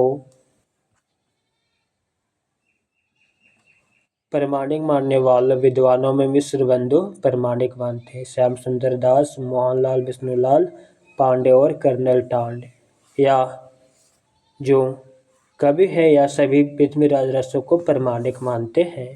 पृथ्वीराज रसो को अर्ध प्रामाणिक मानने वालों में से मुनि जिन विजय, हजारी प्रसाद द्विवेदी, डॉक्टर सुनीति कुमार चटर्जी, डॉक्टर दशरथ ओझा है। अप्रामाणिक मानने वाले विद्वानों में डॉक्टर बुलर, रामचंद्र शुक्ल, मुंशी देवी प्रसाद, कविराज श्यामलदास, गौरीशंकर, हीराचंद ओझा, ये सभी विद्वान पृथ्वीराज रसो को अप्रामाणिक माना है। अर्थात पृथ्वीराज रसो को प्रामाणिक, अर्धप्रामाणिक और अप्रामाणिक तीन खंडों में विद्वानों ने अपने मत को प्रस्तुत किया है। इस विवाद से संबंधित मुख्य बिंदु इस प्रकार है। सर्वप्रथम डॉक्टर बुलर ने 1875 ईस्वी में जैनक कृत पृथ्वीराज विजय, जो कि संस्कृत भाषा के आधार पर पृथ्वीराज रसो को अप्रामाणिक घोषित किया।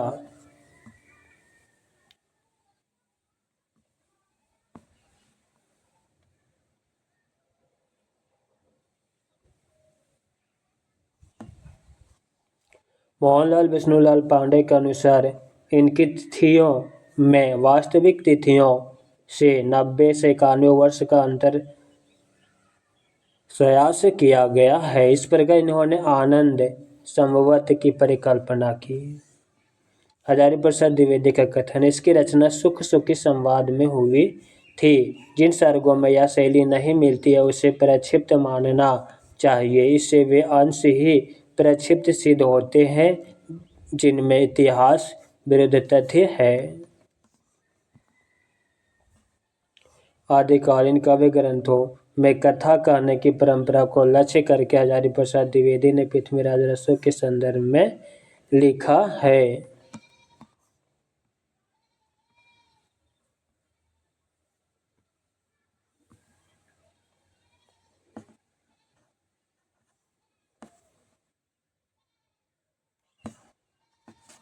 कथा की परीक्षा इतिहास की दृष्टि से नहीं, कवि की दृष्टि से होनी चाहिए। पुरानी कथाएं कवि ही अधिक है, इतिहास वे एकदम नहीं। पुरातन प्रबंध संग्रह में इस ग्रंथ के कुछ छंद संग्रहित है जिसमें इसकी प्राचीनता प्रमाणित होती है। आचार्य शुक्ल का कथन, माना कि रसो इतिहास नहीं है, काव्य ग्रंथ है, पर काव्य ग्रंथों में सत्य घटनाओं के बिना किसी प्रयोजन कोई उलटफेर नहीं किया जाता है। यह पूरा ग्रंथ वास्तव में जाली है।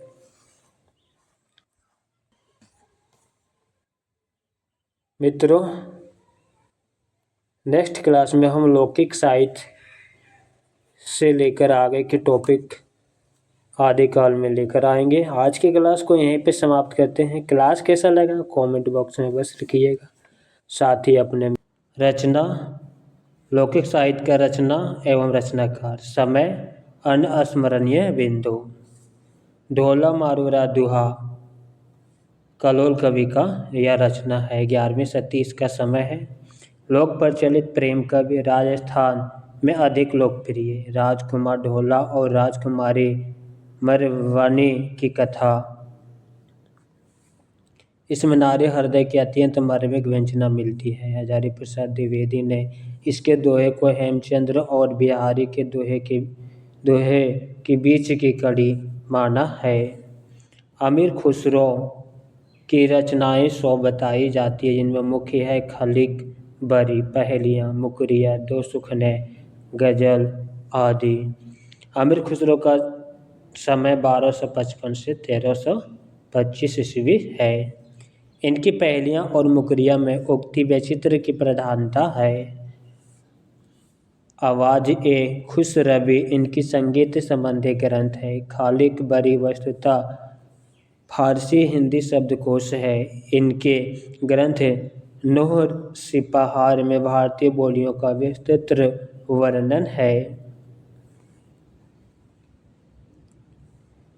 बसंत विलास रचना, जिसका रचनाकार अज्ञात है, या 13वीं सदी इसका समय है। इसमें बसंत और स्त्रियों पर बसंत के विलासपूर्ण प्रभाव का मनोहारी अंकन है। इसमें श्रृंगारी काव्य का संपादन माता प्रसाद गुप्त ने किया है और 84 दोहों को ही वास्तविक माना है। इसकी भाषा से ही पिंगल सरस ब्रज भाषा का रूप लेती दिखती है। विद्यापति पदावली 14वीं सदी इसका समय है। श्रृंगार भक्ति परगमुक्ता काव्य है, जिसके पदों की मादकता को निराला ने नागिन की लहर कहा है। रामवृक्ष बेनीपुरी ने विद्यापति की पदावलियों को जीव और परमात्मा के संबंध का रूपक माना है।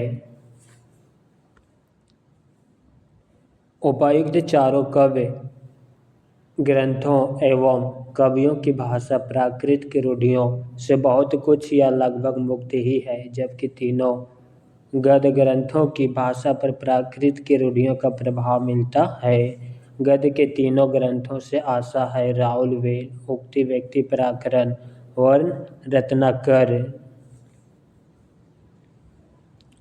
ढोला मारूरा दुहा मूलतः दोहे में रचित था, जिसमें 17वीं सदी में कुशल राय कवि ने कुछ चौपाइयाँ जोड़ी। अमीर खुसरो के बारे में देखेंगे। काव्य भाषा का ढांचा अधिकतर सौरसेनी या पुरानी ब्रज भाषा का ही बहुत काल से चला आता था। अतः जिन पश्चिमी प्रदेशों की बोलचाल खड़ी होती थी उनमें भी जनता के बीच प्रचलित पदों, तुकबंदियों आदि की भाषा ब्रज भाषा की ओर झुकी हुई रहती थी।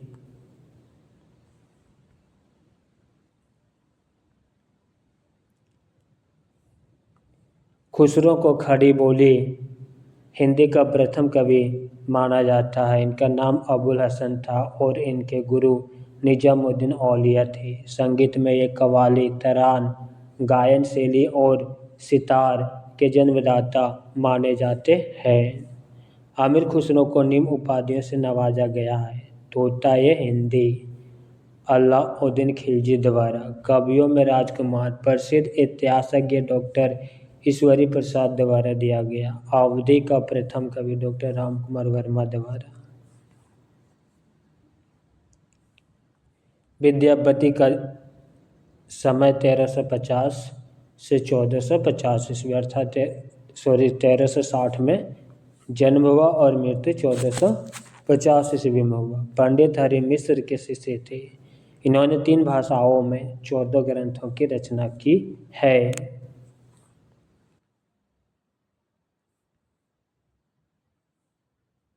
संस्कृत भाषा के ग्रंथ शिव सर्वस्व सार, गंगा वाक्यावली, दुर्गा भक्त तारगिनी, भू परिक्रमा, दान वाक्यावली, पुरुष परीक्षा, विभाग सार, लिखनावली, गय पतलक, वर्ण कृत्य, अवहट भाषा की रचना कीर्तिलता, कीर्ति पताका। मैथिली भाषा की रचना पदावली, गोरक्षा विजय नाटक। गोरक्षा विजय का गद्य भाग संस्कृत और पद भाग मैथिली में है। विद्यापति की पदावली अत्यंत प्रसिद्ध है। यह भक्तिपरक रचना है। यह श्रृंगारपरक, इसे लेकर विद्वान विभिन्न वर्गों में विभक्त है। इसके संदर्भ में उल्लेख बिंदु इस प्रकार है।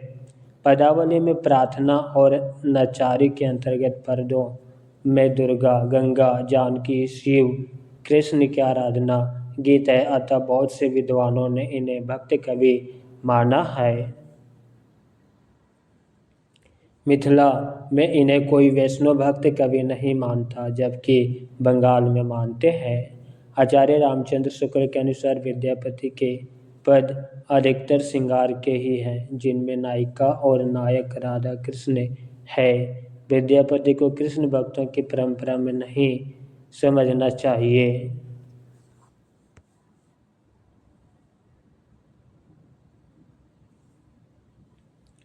विद्यापति के कवि रूप के संदर्भ में विद्वानों का मत है। विद्यापति को श्रृंगारी कवि कहने वाले विद्वानों में है हरिप्रसाद शास्त्री, रामचंद्र शुक्ल, सुभद्रा झा, रामकुमार वर्मा, रामवृक्ष बेनीपुरी। विद्यापति को भक्त कवि मानने के संदर्भ में विद्वान में है बाबू ब्रजनंदन सहाय, श्याम सुंदर दास, हजारी प्रसाद द्विवेदी। विद्यापति को रहस्यवादी कवि मानने वाले विद्वानों में जॉर्ज ग्रियर्सन, नागेंद्र नाथ गुप्त, जनार्दन मिश्र है।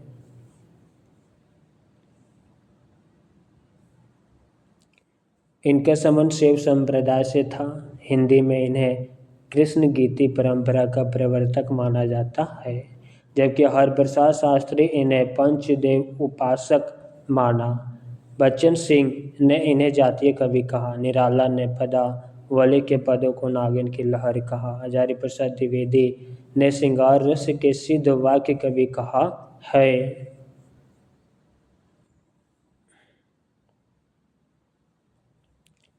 विद्यापति को मैथिली कोकिल, अभिनव जयदेव और कवि शेखर, कवि कंठहार, कवि रंजन, खेलन कवि, दशावधान, पंचानन इत्यादि उपाधियों से विभूषित किया गया है। चलिए आगे विविध से संबंधित टॉपिक को देखेंगे, क्या क्या यहाँ पे महत्वपूर्ण दिया गया है। पृथ्वी चंद्र की मातृका प्रथम अक्षर दोहा को प्रथम बावनी कवि माना जाता है। डिंगल शब्द का सर्वप्रथम प्रयोग जोधपुर के कवि राजा बांकीदास कीकू कवि 32 संवत 1817 विक्रम में हुआ। चरचरी एवं चाचरी आदिकालीन कवि रूप है। हरिभद्र सूरी कृत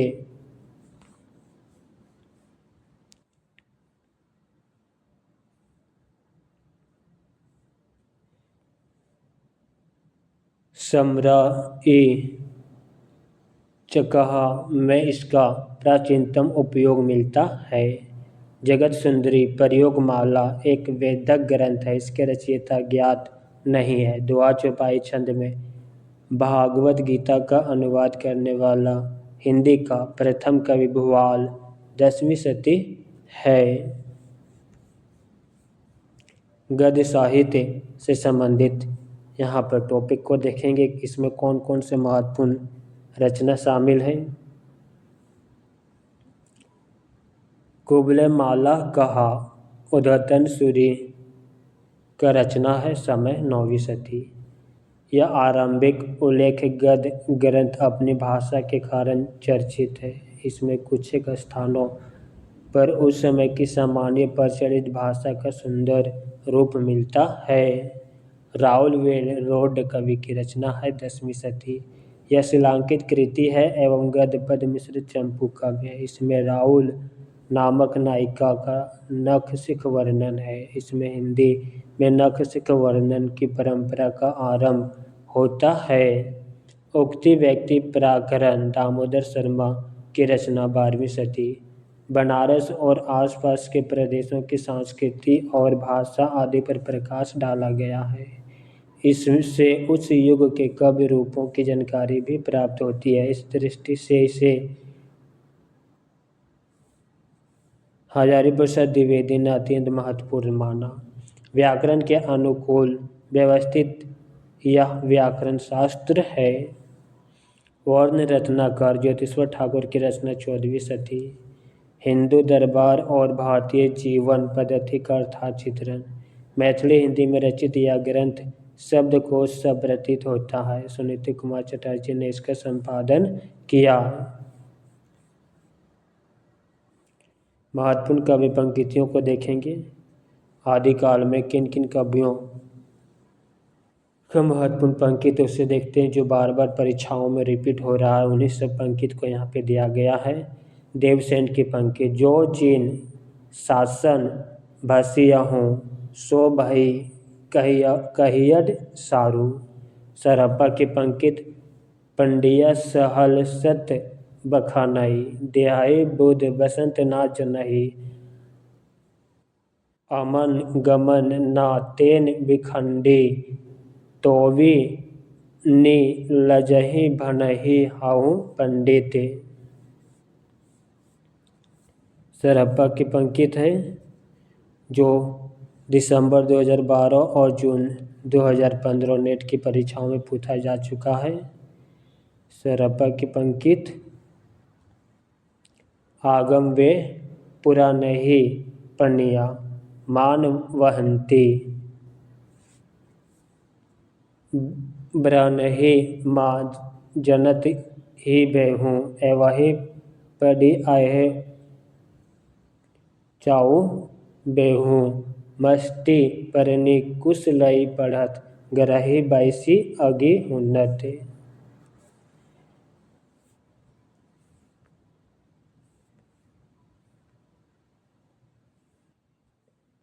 जहि मन पवन न संचरहि रवि शशि नाही पवेश तहि वत चित विषाम करूँ सरहे कहिए उवेश।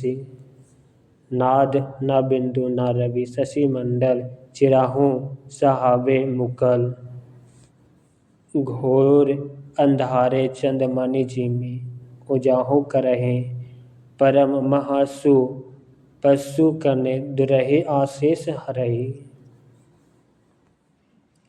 लोहिपा की काव्य पंक्ति है काया तरुवर पंच विडाल भाव ना होई अभाव ना जनहि।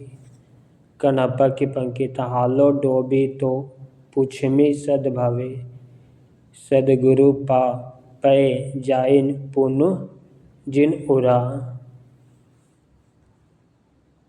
स्वयंभू की पंक्ति राम कहा सरि एह सोहंती। पुष्पदंत की पंक्ति जिहि दिसि दिसि तिमरहि मिली आई तिहि दिसि दिसि जरहि मिली आई।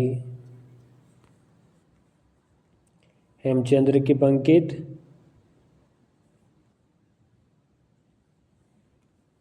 पी संग में कौ निधड्डे भला हुआ जो मरिया बहिनी मारा कांतु। अब्दुल रहमान की पंक्ति को देखेंगे।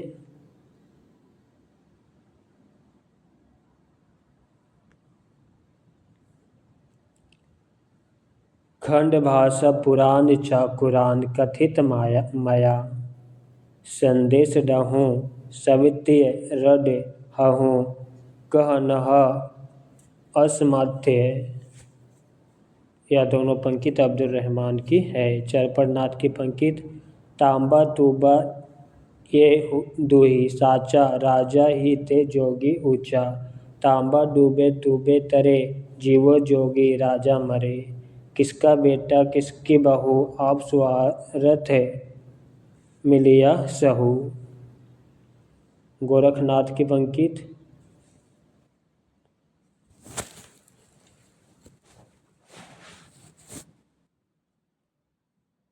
जोई जोई पिंडे सोई ब्रह्मंडे अवधू मन संगत कठोटी में गंगा दुबाधे मेटी सहज में रहे अभी अंतर ही त्यागे माया। यह सभी गोरखनाथ की पंक्ति है। नाथ बोले अमृतवाणी वरी सेगी कवली भिंजे पानी। गोरखनाथ की पंक्ति सौता अवधु जीवता मुआ बोलता अवधु प्यांजरे सुआ 9 लाख पत्री आगे नाचे पीछे सहज अखाड़ा ऐसे मन लो जोगी खेले तब अंतरी बसे भंडारा। अवधूत रहिए हाटे बाटे रूप विरछ की छाया तजीबा काम क्रोध लोभ मोह संसार की माया। चंद्रवरदाई की पंक्ति को देखेंगे।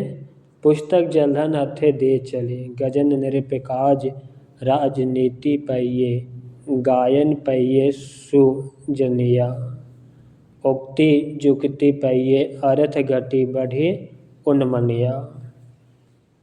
चंद्रोदय की पंक्ति उक्ति धर्म विशाला से राजनीति नवरसम खट भाषा पुराना चाकुरान कथित माया। मनहु कला शशि भान कला 16 सबनिया बाल वेश शशिता समीप अमृत रस पिनिया। जगनिक की पंक्ति 12 बरस लो कुकुर जीवे और 13 ले जिए से 11 बरस 18 क्षत्रिय जीवे आगे जीवन को धिक्कार। यह जगनिक की पंक्ति है जो नेट दिसंबर 2017 में पूछे जा चुके हैं। कुवलय माला कहा ग्रंथ की पंक्ति तुम्हें ना अनहस्यो राजकुले वृतांत। ढोला मारूरा दुहा की पंक्ति सोरठियो दुहा भलो भली मरवन री बात जोबन छाई धन भली तारा छाई रात। वसंत विलास की पंक्ति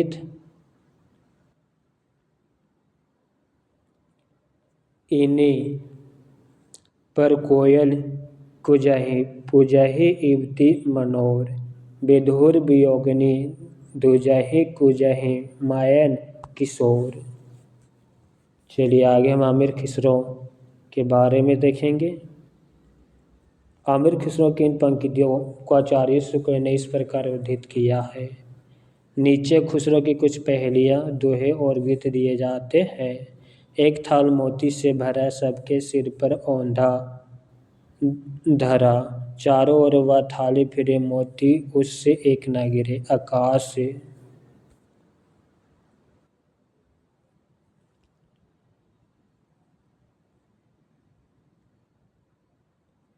एक नार ने अचरज किया, सांप मारी पिंजरे में दिया, जो जो सांप ताल को खाए, सूखे ताल सांप मर जाए। दिया बाती।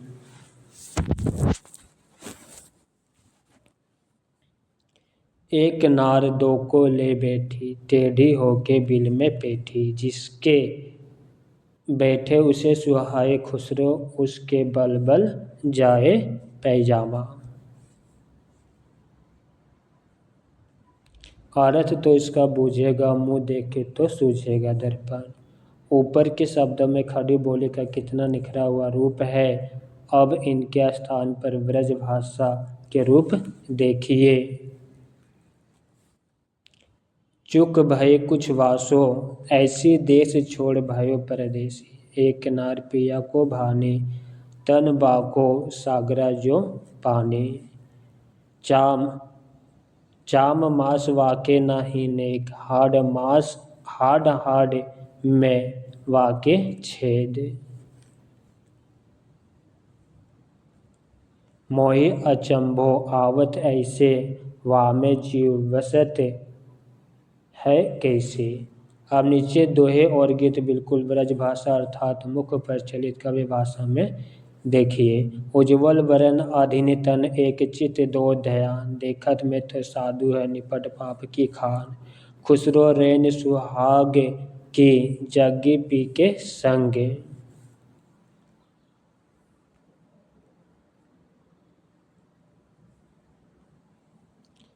तन मेरे मन पीहूँ को, दोहों भये एक रंग।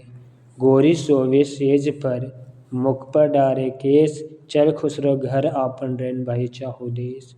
मोर जोबना नवे लरा भयो है गुलाल।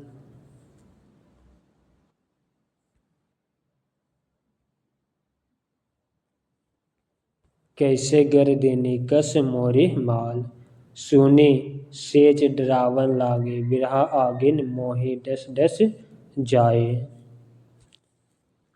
हजरत निजामुद्दीन चिश्ती जर जरी बख्श पीर, जोई जोई ध्यावे तई तई फल पावे।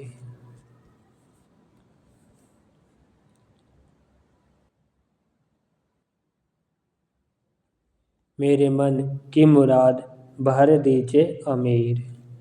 जे हाल मिसकी मकुंतग फूल दुराए, नैना बनाए बतिया की तामे हिजरा ना धारम।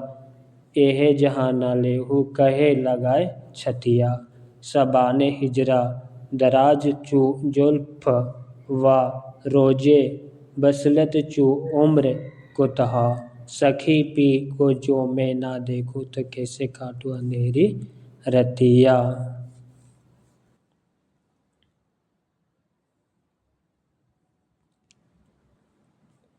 आमिर खुसरो का यह कथन प्रख्यात है। चुन मन तुतिये हिंदुम और रासत पुरसी, जे मन हिंदुई पुरख ता नाज गोया। इसका अर्थ यह है कि मैं हिंदुस्तान की तिथि हूँ। अगर तुम वास्तव में मुझसे कुछ पूछना चाहते हो तो हिंदवी में पूछो, जिससे मैं कुछ अद्भुत बातें बता सकूँ। अब विद्यापति की पंक्ति देखेंगे। विद्यापति की रचना कीर्तिलता की पंक्ति से कीर्तिलता रचना की पंक्ति देखेंगे। देसिल बयान सब जन मिठा, तेते सन जपहु अवहट्टा। पुरुष कहानी हो कहो, जसु पथ थावे पुन्नु। जय सुरसा हो सही मम भाषा, जो जो बोझी हिसो करही पसासा। बालचंद बिजावहु भाषा, दुहु नाही लगहि दुजन हासा। यह विद्यापति की कीर्तिलता की पंक्ति है। जाति अजाति विवाह अधम, उत्तम का पारक। हिंदू बोले दुरहि निकार, छुटहु तुरुक्का बब की मार।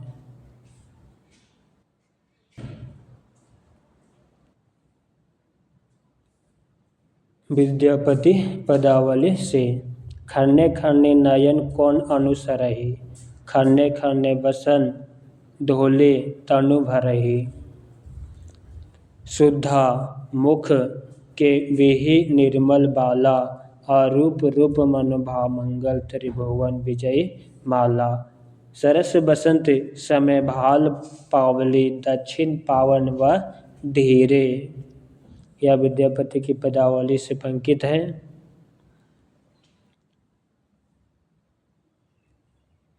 सपना हो रूप वचन एक भाषी, मुख से दूरी करहूँ चीरे। मित्रों, आदिकाल से संबंधित जितना भी महत्वपूर्ण टॉपिक था वह समाप्त हो चुका है। क्लास कैसा लगा कमेंट बॉक्स में अवश्य लिखिएगा। साथ ही अपने मित्रों को शेयर करना मत भूलिएगा। नेक्स्ट क्लास में हम आगे की टॉपिक के क्लास लेकर आ रहे हैं। हरि ओम।